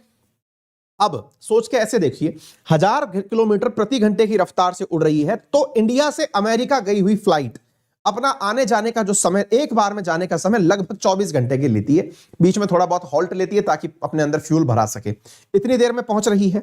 अब सोच के देखिए कि यह फ्लाइट 1 घंटे में 18,000 मील मतलब शायद 1.5 किलोमीटर के आसपास होता है, यानी कि इंडिया से अमेरिका मात्र 1 घंटे में। तो यह कह रहा है कि कल को भविष्य में अगर आपको ऐसा भी करना पड़े तो मैं ये वाली बुलेट ट्रेन भी चला दूंगा। अलग लेवल पर चल रहा है भाई ये, ठीक है। अच्छा, इसके बाद में दूसरी जो इंपॉर्टेंट चीज है वो है इसके अंदर का सुपर हैवी। ये सुपर हैवी इसका फर्स्ट स्टेज है, फर्स्ट स्टेज ऊपर की तरफ इसका स्टारशिप। इसके अंदर क्या है, इसके अंतर्गत ही मतलब ये जो सारे सिस्टम लगे हुए हैं, इंजन विंजन लगे हुए हैं, ये सुपर हैवी वाले क्षेत्र में ही लगे हुए हैं। रैप्टर 2 नाम का इसमें इंजन लगा हुआ है, जिसके बारे में ये कहता है कि हमारे द्वारा इसकी टेस्टिंग जुलाई 2019 में शुरू हुई थी और अब ये पूरी तरह से चलकर चालू हो गया। यही वो इंजन है जो रीयूजेबल किया जा सकता है। रीयूजेबल का मतलब हुआ एक बार यूज किया उसके बाद दोबारा भी जिसको यूज किया जा सके, वो रैप्टर है, वो इसका ये बन करके तैयार हो गया है। ये कहता है कि यदि कल को किसी को हमारे यहां से उड़ के, मान लीजिए कि आपको लंदन से जाना है हांगकांग, तो 34 मिनट में पहुंच जाएंगे। अगर आपको लंदन से केप टाउन जाना है 34 मिनट में पहुंच जाएंगे। न्यूयॉर्क जाना है 29 मिनट में पहुंच जाएंगे। लॉस एंजलिस 32 मिनट में पहुंच जाएंगे। ये प्रोडक्ट बनाकर तैयार हो गया है ये। अलग ही लेवल पर खेल रहा है भाई, इसका गेम अलग लेवल पर चल रहा है, ठीक है ना। तो ये आप समझ सकते हैं कि इस जनाब ने क्या कारनामे किए हैं, और कह रहा है अगले 6 महीने में लोड मत लीजिए, सारा काम हो जाएगा। साथ में ये कह रहा है कि मंगल पर हम अपना जो मिशन भेजना चाह रहे हैं 2024 में, तो मैं आदमी उतार दूंगा वहां पे, किले पकड़ भाई, आ गया इंसान। धन्य हो एलन मस्क बाबा, आपने जो है दुनिया को बदलने का जो नजारा देखा है, उसके लिए बालक भी पैदा करवाएंगे आप। देखिए साथियों, उम्मीद है आपको समझ में आ गया हो, सारी जानकारी हमने बता दी है और सक्सेसफुल लॉन्च हो गया है इसका कार्यक्रम। जबरदस्त आदमी है भाई साहब, बच के रहिए इससे, है ना। आगे बढ़ते हैं साथियों अगले प्रश्न की तरफ। अगला प्रश्न भारत सरकार से। अब भैया वो सेशन के नीचे शेयर करने का ऑप्शन है, वीडियो के नीचे लाइक करने का ऑप्शन है, चैनल को सब्सक्राइब करने का ऑप्शन, तीनों को ईमानदारी से दबाते चलिए ताकि थोड़ा सा हमारा भी मोटिवेशन बना रहता है, समझे। और हाँ, सबसे महत्वपूर्ण जानकारी, रेफरल कोड की याद रखिए, क्योंकि अंकित 10 पर 16 फरवरी के दिन 20% ऑफर चल रहा है डिस्काउंट का, जल्दी से उसका उपयोग कर लीजिए, ठीक है। चलिए आगे बढ़ते हैं साथियों, अब एक जबरदस्त चीज पर। भाई 2 तरीके हैं क्या तरीके हैं? कोई आपसे भला बुरा कहे तो भला बुरा कहे कि आप अच्छा नहीं कर रहे, आप बहुत बुरा कर रहे हैं, फलाना है, ढिमकना है। एक तरीका तो है कि आप उससे प्रभावित हो जाएं, यार हमको कह रहा है कि देश तरक्की नहीं कर रहा है, आपका ये है यो है। दूसरी तरफ से उसी को उल्टा पलट करके गरिया दीजिए कि तुम ही को नहीं पता है, हम तो खूब बढ़िया तरक्की कर रहे हैं, हद है। भारत सरकार ने वैसा ही किया है। हमारी 3 बड़ी अम्माएं, अंतरराष्ट्रीय स्तर पर 3 बड़ी अम्माएं जो बैठ करके चबूतरे पर चर्चा करती हैं कि भारत तरक्की कैसे कर रहा है, उसको इस बार भारत ने ही उल्टा पटक के मतलब एकदम सुना दिया है बढ़िया वाला कि तुम ये चुप रहो यार, पकड़ पकड़ बात बनाए रखते हो, जाओ अपने घरों में देखो पहले बात कर रही हो। हम अक्सर Standard and Poor's, Moody's and Fitch के बारे में जब चर्चाएं करते हैं, ये 3 अंतरराष्ट्रीय रेटिंग एजेंसीज हैं। ये रेटिंग एजेंसीज की कहानी मैंने बहुत पहले भी सुनाई थी, जो नए विद्यार्थी हैं वो भी सुन लें, क्योंकि भारत सरकार ने फिलहाल इन 3 रेटिंग एजेंसीज को, जिनको मैं 3 बड़ी अम्मा कहता हूं, इन्हें बहुत भला बुरा कह दिया है। और भला बुरा इसलिए कह दिया है क्योंकि इन्होंने हमको बी ग्रेड का आदमी बता दिया है, कह दिया है कि इंडिया वाले बी हैं। भाई बी समझ में आता है, बी ग्रेड होता है, बी समझ में आता है, बीवी को कहते हैं। ये ट्रिपल बी क्या होता है यार? ट्रिपल बी कैटेगरी में हमको डाल दिया और कहा है कि ठीक है, मतलब ये नेगेटिव अप्रोच के साथ काम कर रहे हैं। क्या है कहानी? तो पहले आपको दुनियादारी की बात समझाने, बड़ी अम्माओं से परिचय करा दें आपका, फिर हम भारत सरकार के रवैये पर चलेंगे। ये इंपॉर्टेंट क्यों है? क्योंकि आपको इकोनॉमिक्स में बहुत ज्यादा मायने रखता है फिस्कल डेफिसिट।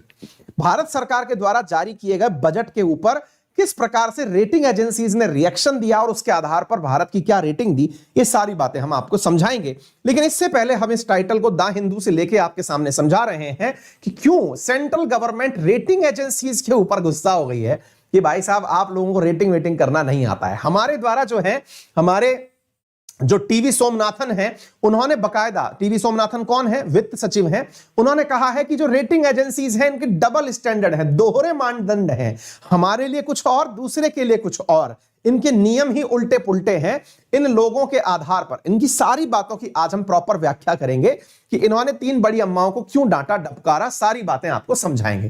मेरे प्यारे साथियों, हाल ही में भारत का इकोनॉमिक सर्वे, जीडीपी की ग्रोथ, इसके बारे में सारे डेटास, बजट वगैरह सब निकाल करके सामने आया।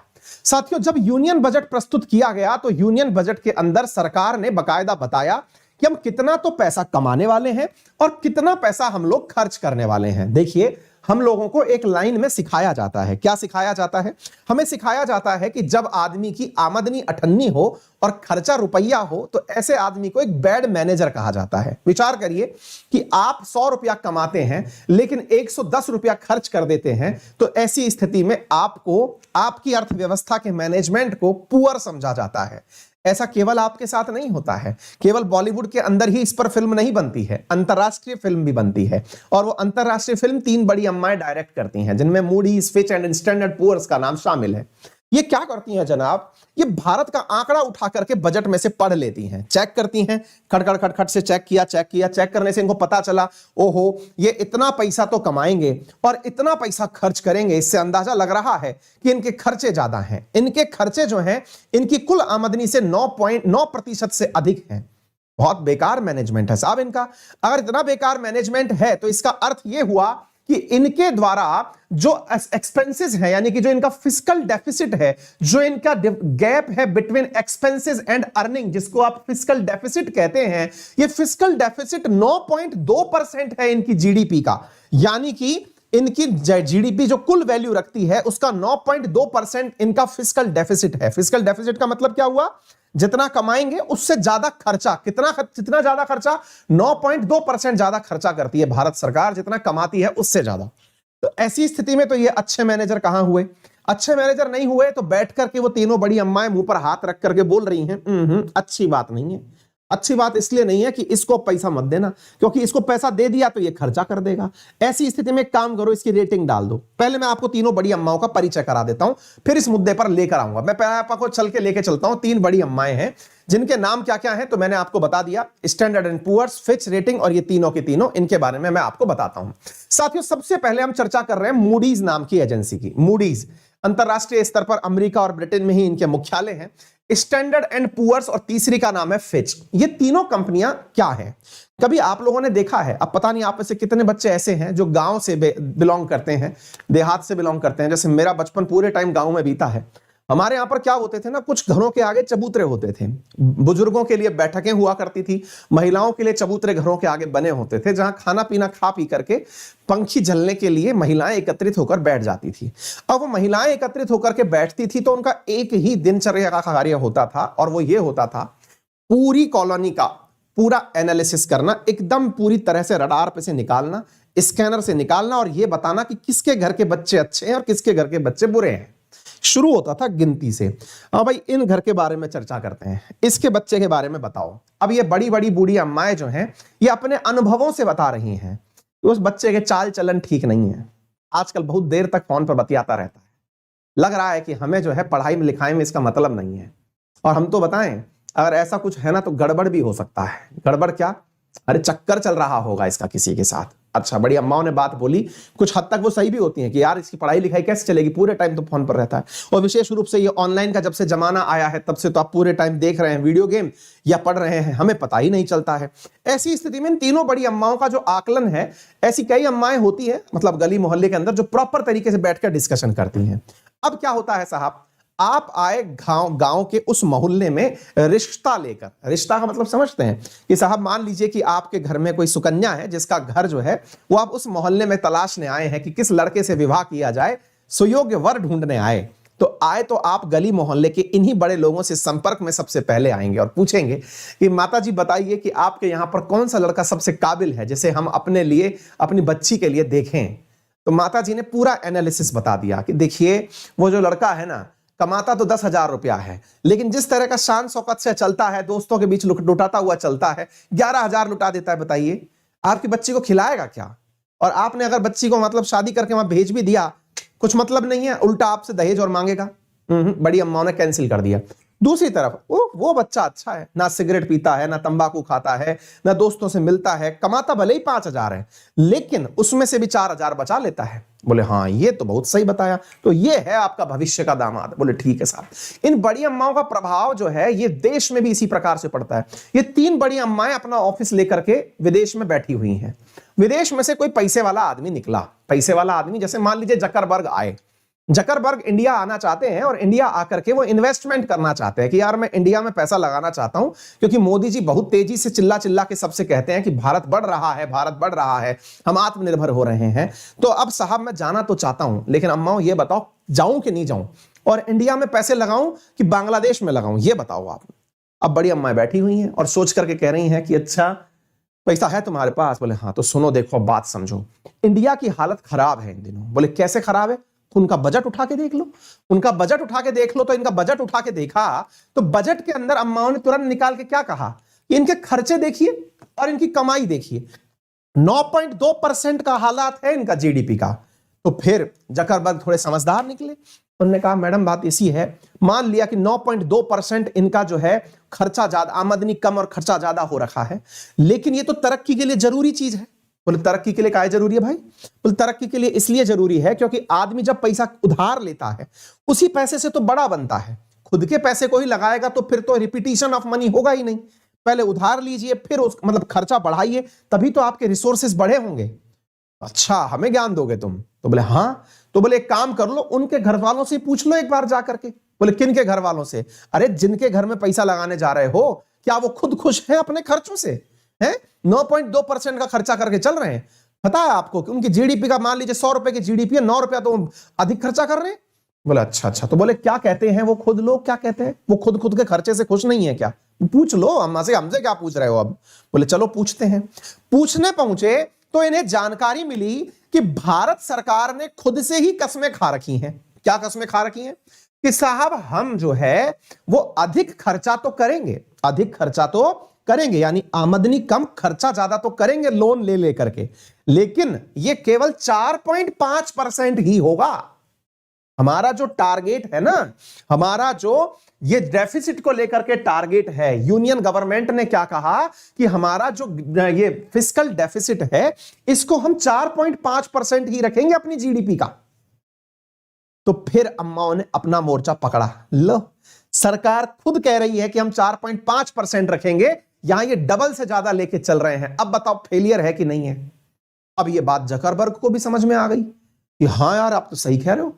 ऐसी स्थिति में अम्मा कह रही अब बता पैसा इन्वेस्ट करेगा कि नहीं करेगा? बोले हाँ अब तो मुझे सोचना पड़ेगा। बस अम्माओं का काम सक्सेसफुल हो गया। देश के साथ भी यही होता है। ये 3 बड़ी अम्माएं बाहर बैठी हुई हैं, इन्वेस्टर आता है, ये हमारी रेटिंग करके बैठे हुए हैं। क्या रेटिंग करके बैठे हुए हैं आइए हम दिखाते हैं।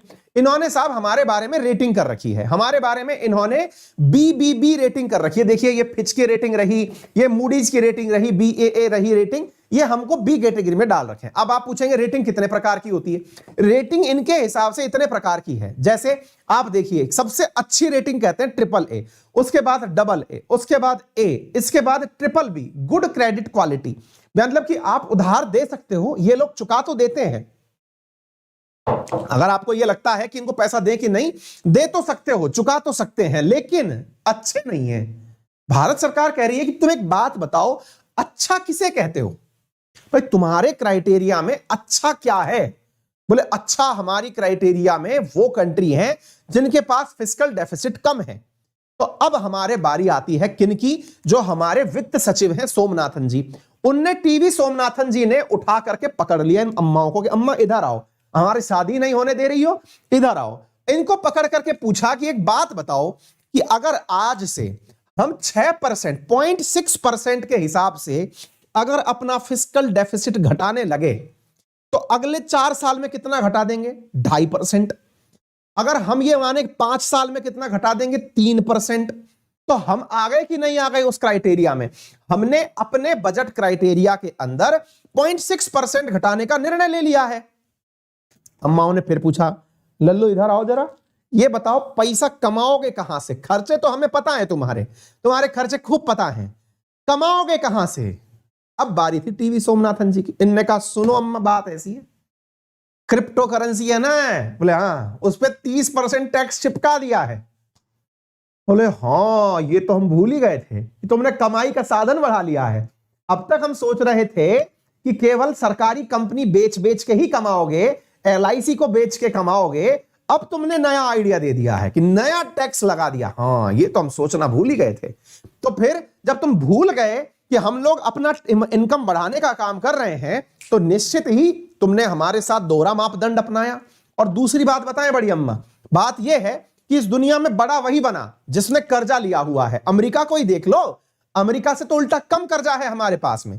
इधर देखिए हमारा डेट टू जीडीपी जो रेशो है वो अमेरिका से कम है, जापान से कम है, और बहुत बड़ी बड़ी इकोनॉमी से हमारा डेट टू जीडीपी रेशो कम है।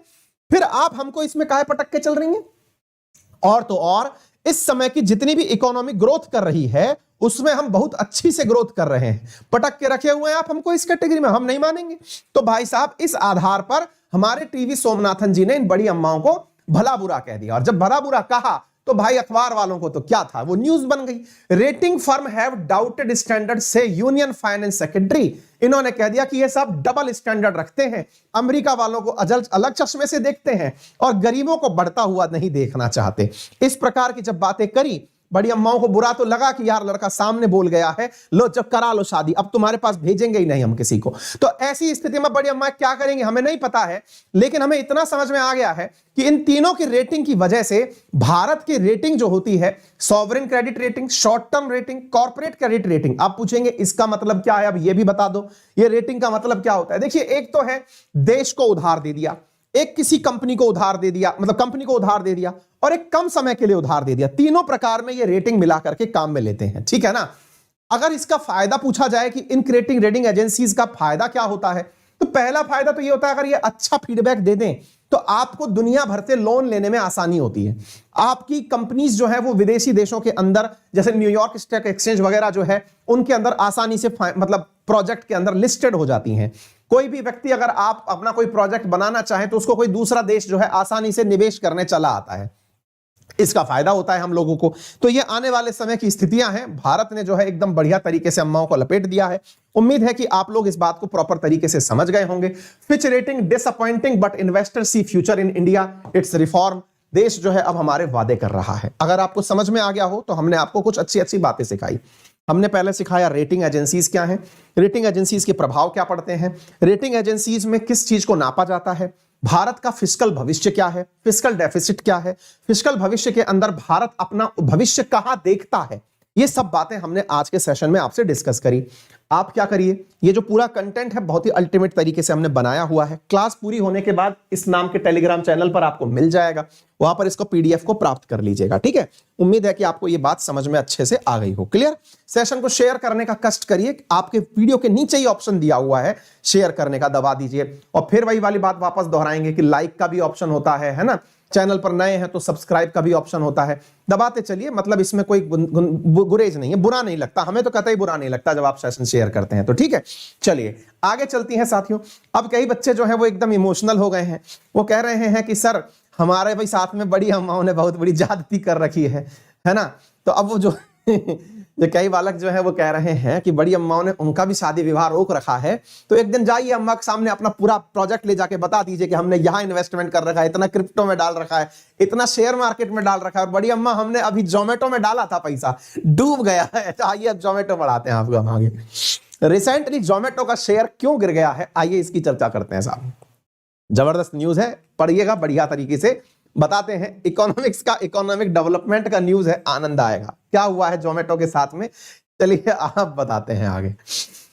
साथियों हाल ही के अंदर शेयर मार्केट में आईपीओ के अंदर आपने बहुत सारे लोगों ने जोमेटो का शेयर बुक किया हुआ। पुरानी बात है, शेयर मार्केट वाले जो लोग हैं वो जानते होंगे। जोमेटो का आपने शेयर परचेज किया हो, ओपनिंग जो प्राइस उसकी निकल के आई थी वो 76 रुपए के आसपास निकल के आई थी। अब वो अपनी ओपनिंग प्राइस से भी नीचे चला गया है, जोमेटो का शेयर नीचे गिर गया है। अब जिनको नहीं पता है, मैं शेयर मार्केट की कुछ बातें यहां पर बताता हूं आप लोगों को। जोमेटो का मार्केट क्रैश क्यों हुआ, सिम्टम्स क्या है, जो वर्तमान में नए प्रकार के स्टॉक बन रहे हैं उनके साथ में क्या हो क्या रहा है, न्यूज क्यों बन रही है। ये 75.75 रुपए पे जोमेटो का शेयर चल रहा है, 8% डाउन हो गया अपने इशू प्राइस से। इशू प्राइस से जब नीचे हुआ तो साहब सबसे बड़ी बात ये निकल रही है कि लोगों का बहुत सारा पैसा डूब गया है। कहानी सुनाता हूं, पहले थोड़ा सा बैकग्राउंड बताता हूं, फिर आपको ये न्यूज समझ में आएगी चल क्या रहा है। जोमेटो तो जानते हैं आप लोग, स्विगी, जोमेटो, ओला, ये भारत के अंदर, उबर, ये भारत की वो कंपनी है जो खाना बनाकर, खाना किसी ने बनाया, भूख आपको लगी, ये पहुंचाने का काम करते हैं, कुरियर सर्विसेज है खाने की, है ना। इनमें से एक कंपनी जोमेटो जिसने भारत में हाल ही के अंदर तहलका मचाया था, किस बात को लेकर के, ये आईपीओ लाई थी। आईपीओ बोले तो इनिशियल पब्लिक ऑफरिंग। इसका मतलब क्या हुआ, इसका मतलब ये हुआ कि इस कंपनी ने कहा कि अब इसके मालिक केवल हम ही लोग बनकर के नहीं रहेंगे, जो मालिक लोग हैं वही लोग मालिक नहीं रहेंगे, बल्कि इस कंपनी के अंदर आम आदमी भी अपनी हिस्सेदारी पा सकता है। इसी को इनिशियल पब्लिक ऑफरिंग कहते हैं। इसके लिए कंपनी ने कहा हमारा शेयर परचेज करो, 76 रुपए में हमारा शेयर मिल रहा है, इतने में आप हमारे मालिक बन जाओ, यानी एक शेयर का हिस्सा आपका भी हो गया, हमें केवल 76 रुपए दे दो। फिर आप पूछेंगे ऐसा करने से फायदा क्या हुआ।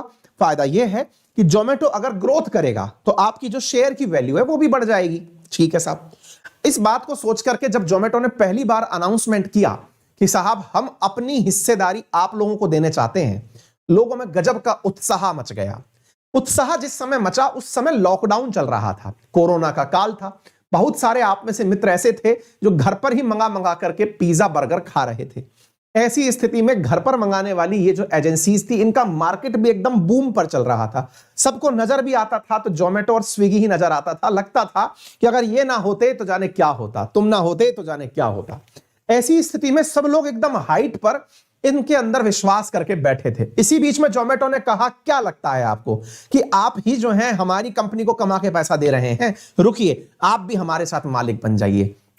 जोमेटो ने अपने आप को स्टॉक एक्सचेंज में रजिस्टर करवाया और कहा कि लीजिए आप हमारे शेयर धारक बनिए, और इस प्रक्रिया को आईपीओ लाना कहते हैं, इनिशियल पब्लिक ऑफरिंग की। आइए हमारे साथ जुड़ जाइए। जब जोमेटो ने कहा कि हम 76 रुपए में बेचेंगे अपना शेयर, लोगों ने कहा रुको, हमें भी खरीदने का मौका दो। भाई साहब, इनने मानो निकाले 100 शेयर, खरीदने के लिए हजारों लोग पहुंच गए। इतने सारे लोग पहुंच गए कि माल बिकने से पहले ही ओवर रेट चला गया, जिसे शेयर मार्केट में ओवर सब्सक्राइब्ड कहते हैं। मतलब यह था कि जितने शेयर थे उनको खरीदने के लिए बहुत संख्या में लोग इकट्ठे हो गए। ऐसे इकट्ठे हुए कि लोगों ने तो भाई साहब उस शेयर को खरीद करके ही, जिसको मिला लॉटरी में, जिसको मिला उसने उस शेयर को दूसरे व्यक्ति को बेचकर पहले ही दिन पैसा कमा लिया। मतलब ऐसे समझिए कि भाई साहब 100 प्लॉट बिकने वाले थे, पूरा शहर खरीदने के लिए इकट्ठा हो गया। अक्सर दारू की दुकानों पर ऐसा होता है, जब दारू की दुकानों का ठेका छूटता है ना, तो दारू की दुकानों का ठेका छूटते ही सबसे पहले ठेका जिसको मिल गया लॉटरी में, उसके पास खरीदार पहुंच जाते हैं कि भाई साहब 25 लाख एक्स्ट्रा ले लो, ये ठेका हमें दे दो। ऐसा आईपीओ के केस में हुआ जोमेटो के साथ। जिसके हिस्से में जोमेटो का शेयर मिला, उससे खरीदने लोग पहुंच गए कि यार भाई ये हमें दे दो, क्योंकि यही तो सबसे ऊपर चलने वाली कंपनी होने वाली है। लोगों ने कहा ये तो बहुत सही है। जोमेटो भाई साहब लोगों की उम्मीद बन गया, जिसकी वजह से तमाम प्रकार के आईपीओ, चाहे पेटीएम हुआ, चाहे पॉलिसी बाजार हुआ, चाहे नायका हुआ, ये सब इसी तरह से आने शुरू हुए कि यार जोमेटो ने तो राह दिखा दी है, भारत को एकदम अलग ही लेवल पर लेकर के चला गया है। न्यू एज कंपनीज जो कि अब $1 बिलियन क्लब में चली गई हैं, यूनिकॉर्न कंपनीज भारत के अंदर तमाम तहलका मचा रही हैं। अब क्या हुआ भाई साहब, हालत यह हुई है अभी कि जोमेटो का जो शेयर निकला था ना 76 रुपए में, वो अब 75 रुपया 75 पैसे में बिक रहा है। मार्केट इतना नीचे आ गया कि जितने में उसने निकाला था, पहले तो वो 4-5 गुना तक चला गया होगा, अब उल्टा नीचे तक आ गया, इतना नीचे कि वो उससे नीचे चला गया है, जो उनकी इनिशियल रेट थी उससे नीचे चला गया है। फिर आप पूछेंगे इसका मतलब क्या हुआ? इसका मतलब लोग ये कह रहे हैं कि महाराज आप हमसे वापस अपना शेयर ले लो, हमें अपना पैसा दे दो, इतना नीचे चला गया है। फिर आप पूछेंगे कि ऐसा क्यों हुआ? ऐसा इसलिए हुआ क्योंकि लॉकडाउन खत्म हो गया। लॉकडाउन खत्म हो गया से क्या मतलब है? इसका मतलब यह है कि आप लोगों ने इनसे खाना मंगाना बंद कर दिया। आप पूछेंगे ऐसा क्या मतलब है यार, गजब बात कर रहे हो सर आप। अरे हमने कहा आप अब ऑनलाइन खाना मंगाते हैं कि रेस्टोरेंट में जाके खाना चाहते हैं? आप में से लोगों की हैबिट बदल गई, लोग बाहर जाके थड़ी पर रेस्टोरेंट में जाके खाना खाना शुरू कर दिए। तो अब हुआ ये कि जोमेटो ने इस आखिरी क्वार्टर में जब अपने परिणाम दिखाए, क्योंकि जब आप कंपनी बन जाते हैं, आईपीओ ले आते हैं, तो आपको हर बार यह दिखाना होता है कि आपने कितना प्रॉफिट कमाया, कितना लॉस कमाया। कंपनी ने दिखाया कि हमने प्रॉफिट जो है वो ना के बराबर कमाया है, लगभग लॉस के समान ही समान हमने कमाया है। लोगों ने कहा धत तेरी की, हमने सोचा था तुम पैसा कमाओगे, तुम तो उल्टा डुबा रहे हो, पैसा नीचे जा रहा है हमारा। तो फिर क्या था? हो गया गेम ओवर। हुआ ये कि लोगों ने उसका शेयर बेचना शुरू कर दिया। ये हुआ जोमेटो के साथ। तो जोमेटो की स्टोरी जिनको समझ में आ गई हो, जिन्होंने जोमेटो के शेयर ले रखे हैं, उन्हें हम बता दें घबराने की जरूरत नहीं है। विश्वास रखिए ये कंपनियां तो बढ़नी ही है, थोड़ा धीरे बढ़ेंगी, लेकिन घबराइए मत। एकदम जो रश आवर सेल है ना वो मत करिए। उम्मीद है कि आप लोगों को ये बात समझ में आ गई हो।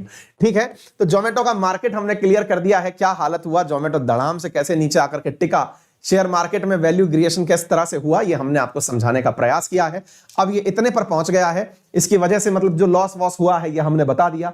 शुरुआत में जिस तरह से ये चढ़ा था भाई साहब दिसंबर 2020 के अंदर, मतलब लॉकडाउन के फेज में, तो एक तरह से ये मानिए कि इसने राजा बन गया था मार्केट का। कोई नहीं जी, अब फिलहाल जो हुआ वो हमने आपको बता दिया कि इनके घाटे जो हैं वो कितने हो गए, लोगों का किस प्रकार से इनके ऊपर रिएक्शन रहा है। ठीक है, समझ में आ गया होगा। चलिए, ये सारी जानकारियां जो है क्या होता है स्टॉक मार्केट कई बार समझा दिया, और नहीं समझ में आए तो हमारा एक वीडियो डला हुआ है, चाहे तो उसे भी देख लें, हमने सब समझा रखा है। शेयर मार्केट क्या होता है वो एक ही क्लास के अंदर सिखा रखा है, कैसे शेयर मार्केट काम करता है। म्यूचुअल फंड क्या होता है वो भी एक ही क्लास में सिखा रखा है, गूगल मार लीजिएगा। ठीक है, चलिए, अब देखा देख कुछ लोग जो है काम अच्छा करना सीख जाते हैं, और उसी प्रकार के काम करने वालों में नाम आता है जियो का।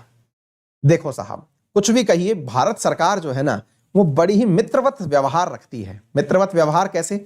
अपनों के लिए थोड़ी मेहनत करती है। कुछ दिन पहले याद है आप लोगों को, हमने कहा था कि स्टार लिंक से अगर किसी ने कनेक्शन खरीदा सैटेलाइट का तो हमसे बुरा कुछ नहीं होगा। सरकार ने स्टार लिंक के लोगों को कनेक्शन लेने से इनकार कर दिया था। देखिए, एलन मस्क दुनिया में खूब नाम भले ही कमा रहे हों, लेकिन भारत सरकार के सामने उनकी दाल गल नहीं रही है। या यूं समझिए कि भारत सरकार उन्हें अभी तक अपने लिए फंडिंग देने के लिए तैयार नहीं कर पाई है। वो इन्वेस्टमेंट लेकर आ ही नहीं रहा है। वो बड़ा समझदार आदमी बन रहा है, पैसा कमा रहा है लेकिन दे नहीं रहा है, मतलब वो वाला प्राणी हो रखा है। क्या एलन मस्क ने दुनिया भर के अंदर अंतरिक्ष मतलब आकाश में सैटेलाइट बिछाने की योजना बनाई, जिसका नाम दिया स्टार लिंक, जिसके माध्यम से आपके पास सैटेलाइट से इंटरनेट चला आएगा। उम्मीद है आपको ये याद होगी। स्टार लिंक सैटेलाइट योजना लॉन्च हुई। एलन मस्क ने भारत सरकार से बिना पूछे ही इंडिया वालों से कहा कि सेट टॉप बॉक्स खरीद लो। भारत में किसको पता चल रहा है कि हम तुम्हें इंटरनेट दे रहे हैं? भारत सरकार ने कहा गजब आदमी है यार, हम स्पेक्ट्रम बेच बेच के इतना पैसा कमाते हैं और तुम हो कि हमें कुछ नहीं दे रहे हो, जनता को सीधा सेट टॉप बॉक्स बांट के कह रहे हो कि सैटेलाइट से इंटरनेट चला लो। सरकार ने कहा कि कोई भी व्यक्ति एलन मस्क से उसका सेट टॉप बॉक्स नहीं खरीदेगा। सरकार का आदेश हुआ। सरकार का आदेश हुआ, जनता ने कहा कि साहब चीज तो वो अच्छी ही कर रहा था। अच्छी ये थी कि अब उसका इंटरनेट पहाड़ पर, चाहे हिमालय में जाओ, चाहे हवाई जहाज में जाओ, चाहे समुद्र में जाओ, सब जगह चलेगा। आपने मना करके बुरा किया साहब। भारत सरकार ने कहा कि बेटा बात ये नहीं है, बात ये है कि हम देश में जो रेवेन्यू कमाते हैं, भाई वास्तविकता है भारत सरकार स्पेक्ट्रम से तगड़ा पैसा कमाती है भाई। 2G spectrum, 3G spectrum, 4G spectrum, अब 5G का ऑक्शन होने जा रहा है, पैसे कमाती है। और अगर कोई बाहर की कंपनी आकर के बिना सरकार को बताए, फिर तो सरकार चलाने का मतलब ही क्या हो गया? अगर आज हमारे देश के अंदर कोई दूसरे देश की कंपनी आकर के सर्विसेज देने लग जाए और हमारा उसके ऊपर कोई कंट्रोल ही नहीं रहे, तो आप भी नहीं चाहेंगे इस स्थिति को। तो फिर सरकार ने लोगों से मना कर दिया। लोगों ने कहा सर ये चीजें थोड़ी सी तो ठीक नहीं करी आपने। कारण क्या है? बोले अच्छी सर्विसेज दे रहा था। तो बोले अच्छी सर्विसेज दे रहा था तो फिर इंडिया की कंपनी ही सर्विस क्यों ना दें? फिर से स्वदेशी आ गया और स्वदेशी में सबसे पहले निकल के आया एयरटेल। एयरटेल निकल करके आया और उसने यूके की कंपनी वनवेब को पकड़ा और कहा कि चलो स्टार लिंक की तरह अपन भी अपना लिंक बनाते हैं। बोले मतलब अंतरिक्ष में अपने सैटेलाइट भेजते हैं और उससे इंडिया के अंदर सैटेलाइट वाला इंटरनेट पहुंचाते हैं। बोले बहुत सही। एयरटेल ने साहब ये समझौता कर लिया। भारत सरकार ने कहा डोंट वरी, हम आराम से मैनेज कर लेंगे, कोई भी दिक्कत नहीं है। फिर साहब एक समय और निकल के आया। जियो ने कहा कि यदि ये एयरटेल वाले सैटेलाइट से इंटरनेट पहुंचाने लग गए, पहले ही इनके विज्ञापन ने दुनिया को थका रखा है कि चाहे जहां जाओ वहां इंटरनेट पाओ। ऐसी स्थिति में यदि उल्टा हो जाए कि भाई जियो वाले अपना विज्ञापन कर ही ना पाए क्योंकि एयरटेल वाकई में समुद्र में, पहाड़ों पे, रेगिस्तान में सब जगह पहुंच जाए, तो ऐसी स्थिति में आने वाला समय जो है वो एक और चुनौतीपूर्ण कार्य बन जाएगा। और चुनौती किस चीज की बन जाएगी? चुनौती इस चीज की बन जाएगी कि आने वाले समय के अंदर जियो जो है वो पीछे रह जाएगा। तो अब आने वाले समय के अंदर जब जियो पीछे रह जाएगा तो जियो भी साहब अब प्रोजेक्ट लेके पहुंच गया। जियो प्रोजेक्ट लेके पहुंचा लग्जमबर्ग की एक कंपनी SES के साथ, और उसने कहा जियो और SES आपस में मिलकर के फिर से हम भी सैटेलाइट खेलेंगे, क्योंकि उसी से उम्मीदें हैं। तो आप एयरटेल का तो उपयोग करके चुके ही हैं, यानी एयरटेल तो आगे बढ़ ही रहा है। इधर टाटा ने भी कहा कि साहब हम भी चलेंगे। तो सब लोग अब सैटेलाइट खेलने लग गए हैं। आज की न्यूज क्या खास है? आज की न्यूज खास ये है कि यहां पर जो जियो है वो स्पेस एक्स और वन वेब का कंपटीशन करने के लिए मार्केट में आ चुकी है। उसने कहा है कि वो आने वाले समय के अंदर रिलायंस जो है वो वन वेब और स्टार स्पेस एक्स का वो करने के लिए, कंपटीशन देने के लिए, हाल ही के अंदर अंबानी जी ने अपनी घोषणा में ये कहा कि हम भी आने वाले समय पर लग्जमबर्ग की जो कंपनी है जिसका नाम SES है उसके साथ मिलकर के भारतवर्ष के अंदर सैटेलाइट बेस्ड ब्रॉडबैंड देने जाएंगे। कहने का मतलब क्या है? कहने का मतलब यह है कि सैटेलाइट बेस्ड इंटरनेट सेवाएं देने के लिए जियो तैयार हो गया है। अपने लिए तो अच्छा ही है। एलन मस्क के कारण कम से कम पॉजिटिव ग्रोथ तो हुई। पॉजिटिव ग्रोथ का मतलब यह है कि कंपटीशन सकारात्मक तो हुआ कि उसके देखा देख ही सही हमारा एयरटेल, हमारा टाटा, हमारा जियो, ये सब अब आगे निकल करके सैटेलाइट सर्विसेज देने लगेंगे। अल्टीमेटली उपभोक्ता का लाभ होना तय है। तो उम्मीद है कि आप लोगों को यह जानकारी समझ में आई हो कि आने वाले समय में अंतरिक्ष के माध्यम से, सैटेलाइट के माध्यम से आपको इंटरनेट सर्विस देने के लिए आपके सामने जियो कम्युनिकेशन उपस्थित होगा, भारती ग्रुप के द्वारा वनवेब होगा, एलन मस्क का स्टारलिंक होगा, अमेजन का प्रोजेक्ट कूपर होगा, टाटा का टेलीसेट होगा। ये सारे के सारे प्रोडक्ट जब आपके सामने होंगे तो उम्मीद की जाती है कि आने वाले 2025 तक आप लोग अपने मोबाइल के अंदर सैटेलाइट वाला इंटरनेट भी चला पाएंगे। इन दोनों ने मिलकर के जो ये घोषणा की है, जिसमें $100 मिलियन का इन्वेस्टमेंट संभावित है, तो मेरे प्यारे साथियों इसके अंदर 51% शेयर जियो ने रखे हैं और लग्जमबर्ग की कंपनी SES ने 49% शेयर रखे हैं। तो यह जानकारी हाल ही के अंदर निकल के आई है। भारत सरकार ने जब यह कहा कि भाई अगर आप स्टारलिंक वो स्पेसएक्स का सामान नहीं खरीदेंगे, स्टारलिंक का प्रोडक्ट नहीं खरीदेंगे, तो जनवरी 5 की न्यूज आप देख सकते हैं कि स्टारलिंक ने अपने पैसे लौटाने शुरू कर दिए हैं। अब भारत के अंदर इंटरनेट की जो सर्विसेज हैं वो एयरटेल के द्वारा आ जाएंगी या जियो के द्वारा आ जाएंगी। और एलन मस्क जो है वो स्टारलिंक, उनके जो हेड बनाए गए थे संजय भार्गव, उन्होंने भी नौकरी छोड़ दी है। उन्होंने कहा है कि भाई भारत में दाल गल नहीं रही है। अल्टीमेटली बात यह है कि जी भारतीय कंपनियां जो हैं वो आएंगी भी, भारत सरकार को पैसा देंगी भी और भारत का नाम बढ़ाएंगी भी। तो उम्मीद है कि आपको यह जानकारी समझ में आ गई हो, ठीक है ना। वोकल फॉर लोकल टाइप की चीज हो गई है ना। चलिए, तो उम्मीद है आज का सेशन आप सभी को समझ में आया हो। ये सारी थी एनालिटिकल न्यूज। इसके अलावा अब समय है आपके सामने उन न्यूज की चर्चा करने का जो वन लाइनर है, वन लाइनर एग्जाम्स में काम आती हैं, वनडे एग्जाम्स में काम आती हैं। कुछ इंफॉर्मेशंस ले लीजिए। इंफॉर्मेशन नंबर 1 आप लोगों के लिए, आज शाम 6 बजे centre state relationship Indian polity का एक ऐसा चैप्टर जो कि अक्सर बच्चे पढ़ने से डरते हैं, वो मैं आप लोगों को पढ़ाने जा रहा हूं फ्री ऑफ कॉस्ट। अनअकैडमी के लर्निंग एप्लीकेशन, जो हमारा अनअकैडमी एप्लीकेशन है, उसके ऊपर शाम को 6 से 7 बजे स्पेशल क्लास में, जिसका लिंक कमेंट बॉक्स में आपको मिल जाएगा। अंकित 10 रेफरल कोड डाल के आप उसमें फ्री में एंट्री ले सकते हैं, नंबर 1। नंबर दूसरी बात, 16 तारीख है रात 12 बजे तक अंकित 10 रेफरल कोड का उपयोग करके आपको 20% डिस्काउंट दिया जा रहा है कोर्सेज के ऊपर। ये वाला ऑफर आज रात 12 बजे तक है। यूपीएससी का अगर आप सब्सक्रिप्शन लेना चाहते हैं तो इजी ईएमआई ऑप्शंस के साथ 0% इंटरेस्ट रेट के साथ कोर्सेज अवेलेबल हैं। आप टेलीग्राम पर मुझे अंकित अवस्थी सर के नाम से सर्च मारेंगे तो 90,000 के आसपास, 92,000 के आसपास एक टेलीग्राम चैनल है। उसके डिस्क्रिप्शन में हमने डिटेल्स भी दी हुई है, जहां से आप हमसे कनेक्शन कर सकते हैं, कांटेक्ट कर सकते हैं, जिससे कि हम आपकी मदद भी कर पाएं, ठीक है। तो ये सारी चीजें आपके लिए उपलब्ध हैं, आप इसको यूज कर सकते हैं। शाम 7 बजे से आज इकोनॉमिक्स शुरू हो रही है एसएससी कैटेगरी के अंदर। स्टेट पीसीएस और डिफेंस वालों के लिए काम की रहेगी। फाउंडेशन ऑफ इकोनॉमिक्स आज हम पढ़ाना शुरू कर रहे हैं। ये सारी इंफॉर्मेशन हो गई। अब वन लाइनर क्वेश्चंस की बारी, आइए देखते हैं साथियों। पहला प्रश्न है आपके सामने, कौन सी bank India First Life insurance company में यूनियन बैंक की एक हिस्सेदारी, जो 21% हिस्सेदारी है, उसे परचेज करने वाली है? तो बैंक ऑफ बड़ौदा जो है उसने कहा है कि वो 21% स्टेक इंडिया फर्स्ट लाइफ के अंदर परचेज करेगी।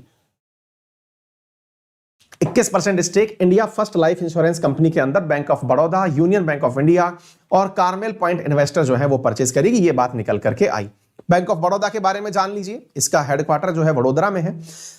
सयाजी राव गायकवाड़ जो है इसके फाउंडर रहे हैं और मतलब ये इसकी काफी सारी नीचे जो हमने आपको बता दी। अब देना बैंक भी जो है और विजया बैंक भी बैंक ऑफ बड़ौदा के हिस्सा हो चुके हैं। इसके साथ साथ हाल ही में टीटीएफआई चलाने के लिए प्रशासकों की समिति की अध्यक्ष के रूप में किसे नियुक्त किया गया है? तो गीता मित्तल को जो है वो हाल ही में नियुक्त किया गया है। Justice Geeta Mittal, chairperson of administrator to run TTFI. Delhi high court के द्वारा गीता मित्तल को table tennis federation of India का चेयरपर्सन नियुक्त किया गया है। ये तथ्यात्मक जानकारी आपको पता होनी चाहिए। Table tennis federation of India की अगर हम बात करें तो इसके प्रेसिडेंट वर्तमान में दुष्यंत चौटाला हैं और अरुण कुमार बनर्जी इसके सेक्रेटरी हुआ करते हैं। आगे चलते हैं साथियों अगले प्रश्न की तरफ। शिक्षा मंत्रालय के अतिरिक्त सचिव के रूप में किन्हें सीबीएसई का अध्यक्ष का प्रभार सौंपा गया है? तो विनीत जोशी को यह प्रभार सौंपा गया। आईएएस ऑफिसर है विनीत जोशी, जिन्हें सीबीएसई का यानी कि central board of secondary education का प्रभार सौंपा गया है। सीबीएसई जिसकी स्थापना 1929 में हुई थी, चेयरपर्सन जिसके विनीत जोशी हैं, मिनिस्ट्री ऑफ एजुकेशन के अधीन यह कार्यक्रम करता है। कौन सा देश नागरिक हवाई अड्डे में ड्रोन की अनुमति देने वाला पहला देश बन गया है? इजराइल जो है वो ड्रोन को सिविलियन एयर स्पेस में मतलब उड़ने की इजाजत देने वाला पहला देश बन गया है। अब सिविलियन एयर स्पेस यानी कि जहां पर हवाई जहाज उड़ते हैं उसी क्षेत्र के अंदर ये भी उड़ पाएगा, ऐसा इनके द्वारा किया गया है ना। सर्टिफिकेशन सबसे पहले इनके द्वारा Hermes star liner unmanned system को दिया गया है। Hermes star liner unmanned system जो है वो यहां का एक ड्रोन निर्माता कंपनी है जिसके अंदर मतलब हवाई जहाज जो उड़ता है वो 7600 मीटर की ऊंचाई तक उड़ सकता है, 450 किलोग्राम तक का वजन ले जा सकता है। बॉर्डर सिक्योरिटी और एंटी टेरर ऑपरेशंस में इसका उपयोग किया जा सकता है, और तो और इसका उपयोग एग्रीकल्चर वर्क में भी किया जा सकता है। ड्रोन के तो बहुत सारे उपयोग संभव है साथियों। भविष्य में ड्रोन ही आने वाले समय की एक बहुत बड़ी, भारत में भी अगर इसकी परमिशन मिलती है तो एग्रीकल्चर जैसे क्षेत्र के अंदर आपको स्प्रे करना हो, अनाज के ऊपर दवा छिड़कनी हो, मॉनिटरिंग करनी हो, फ्लड मैनेजमेंट करना हो, कम्युनिकेशन करना हो, क्राउड मैनेजमेंट करना हो, लॉ एंड ऑर्डर मेंटेन करना हो, ये तमाम कार्य ड्रोन से किए जा सकते हैं। बट हमारे देश में सिक्योरिटी कंसर्न्स भी काफी बड़े हैं, इस वजह से भारत सरकार पब्लिक स्पेस में इनको अनुमति देने से डर रही है। प्राइम मिनिस्टर नफ्ताली बेनेट है यहाँ के, यरूशलेम और मतलब ये यहाँ की कैपिटल के रूप में जानी जाती है। इसाक हरगोज जो है यहाँ के वो हैं। ठीक है, आगे चलते हैं साथियों अगले प्रश्न की तरफ। अगला प्रश्न है, किस संस्थान ने देश की सबसे बड़ी कुश्ती अकादमी स्थापित करने की घोषणा की है? तो इंडियन रेलवे ने कहा है कि वो वर्ल्ड क्लास रेसलिंग अकेडमी बनाएगी दिल्ली के अंदर। इंडियन रेलवे ने ऐसी जानकारी दी है। मिनिस्ट्री ऑफ रेलवे ने हाल ही में अप्रूव किया है किशनगंज दिल्ली के अंदर academy will offer best sport facility for the sport person. ठीक है, ये तथ्यात्मक जानकारी आपको पता होनी चाहिए। इसके अलावा साथियों अगले प्रश्न की तरफ बढ़ते हैं। किसे एयर इंडिया के एमडी और सीईओ के रूप में नियुक्त किया गया है? तो इल्कर आईसी जो है, टाटा ग्रुप ने टर्किश एयरलाइन के चेयरपर्सन हुआ करते थे इल्कर आईसी, उनको नया एमडी और सीईओ नियुक्त किया है। टर्किश एयरलाइन के ये सीईओ हुआ करते थे, अब इन्हें जो है वो भारतीय एयर इंडिया का नया सीईओ नियुक्त किया गया है। इनका काम क्या होगा? एयर इंडिया का अब चूंकि सरकारी से टाटा की कंपनी बन चुकी है ये, तो अब इसका मैनेजमेंट ये संभालेंगे, इसे नई ऊंचाइयों तक लेकर के जाएंगे। टाटा एयरलाइंस के साथ हो चुकी है एयर इंडिया, ये तथ्यात्मक जानकारी अब आपको पता होनी चाहिए। ठीक है, आगे बढ़ते हैं साथियों। हाल ही में किसे पुनः जर्मनी के राष्ट्रपति के रूप में चुना गया है? फ्रांक वाल्टर स्टेनमाइमर को जर्मनी के प्रेसिडेंट के रूप में चुना गया है, reelected as the another term के रूप में चुना गया है ना, सेकंड टर्म फॉर 5 ईयर के रूप में। ठीक है, ये तथ्यात्मक जानकारी है। ओलाफ स्कॉल्ज स्ट्रेंडिस जो हैं वो यहाँ के चांसलर हैं, ये आपको याद होना चाहिए, जर्मनी की जानकारी। आगे बढ़ते हैं अगले प्रश्न की तरफ। 9वीं यूएस ग्रीन बिल्डिंग काउंसिल में भारत को कौन सा स्थान प्राप्त हुआ है? तो तीसरा स्थान। India rank 3rd in US green building council global list for sustainable space के अंदर। ठीक है ना, भारत ने इसके अंदर तीसरा स्थान 146 प्रोजेक्ट के साथ में प्राप्त किया है। चाइना इसमें टॉप पर रहा है, कनाडा इसमें सेकंड पोजीशन पर रहा है। ग्रीन बिल्डिंग काउंसिल के द्वारा यह मतलब परिणाम निकाले गए हैं। आगे बढ़ते हैं साथियों अगले प्रश्न की तरफ। अगला प्रश्न आपके लिए इंपॉर्टेंट बना है और वो प्रश्न है, हाल ही में किस खिलाड़ी को एशियन ऑर्डर अवार्ड 2022 से सम्मानित किया गया है? तो दीपा मलिक को हाल ही में para Olympic Indian president Deepa Malik जो है उन्हें एशियन ऑर्डर अवार्ड से सम्मानित किया गया है। ये तथ्यात्मक जानकारी आपको पता होनी चाहिए। सौर विद्युतीकरण योजना में कौन सा राज्य अव्वल रहा है? तो राजस्थान जो है वो सोलर इलेक्ट्रिफिकेशन अंडर सौभाग्य योजना के अंदर टॉप पर रहा है। Rajasthan maximum number of house hold हमारे यहाँ पर ऐसे हैं जो सोलर सिस्टम लगा चुके हैं। इसके बाद में हिमाचल प्रदेश और सिक्किम का नंबर आता है। यूनियन टेरिटरीज में जम्मू कश्मीर का नंबर आता है। ठीक है ना, ये तथ्यात्मक जानकारी आपको मालूम होनी चाहिए। इसके साथ साथ अन्य इंफॉर्मेशन में 15 फरवरी इंटरनेशनल चाइल्डहुड कैंसर डे के रूप में मनाया जाता है। साथियों मैं आपको फिर से याद दिला दूं, अनअकैडमी पर वर्तमान में चल रहा है रेफरल कोड अंकित 10 लगाने पर 20% का डिस्काउंट 16 फरवरी रात 12 बजे तक के लिए है। यदि आप प्लस कॉम्बो यानी प्रीलिम्स प्लस मेंस का कॉम्बो 12 महीने के लिए लेते हैं 45,000 रुपए में आपको उपलब्ध हो रहा है। अनअकैडमी की टेस्ट सीरीज जो है उस पर 50% का ऑफ चल रहा है। 27 फरवरी को आपके लिए अल्ट्रा कॉम्बैट रखा गया है। अगर आप आइकॉनिक सब्सक्रिप्शन लेते हैं जिसमें personal coach, mentorship, mains question answer practice, open house with educators आदि उपलब्ध होते हैं। किसी भी प्रकार की जानकारी के लिए आप हमसे संपर्क कर सकते हैं। आपका समय शुभ रहे। बड़ों का सम्मान करें, छोटों को प्यार दें, अपना व्यक्तित्व इस प्रकार से विकसित करें कि महिलाएं आपके साथ सुरक्षित महसूस करें। धन्यवाद।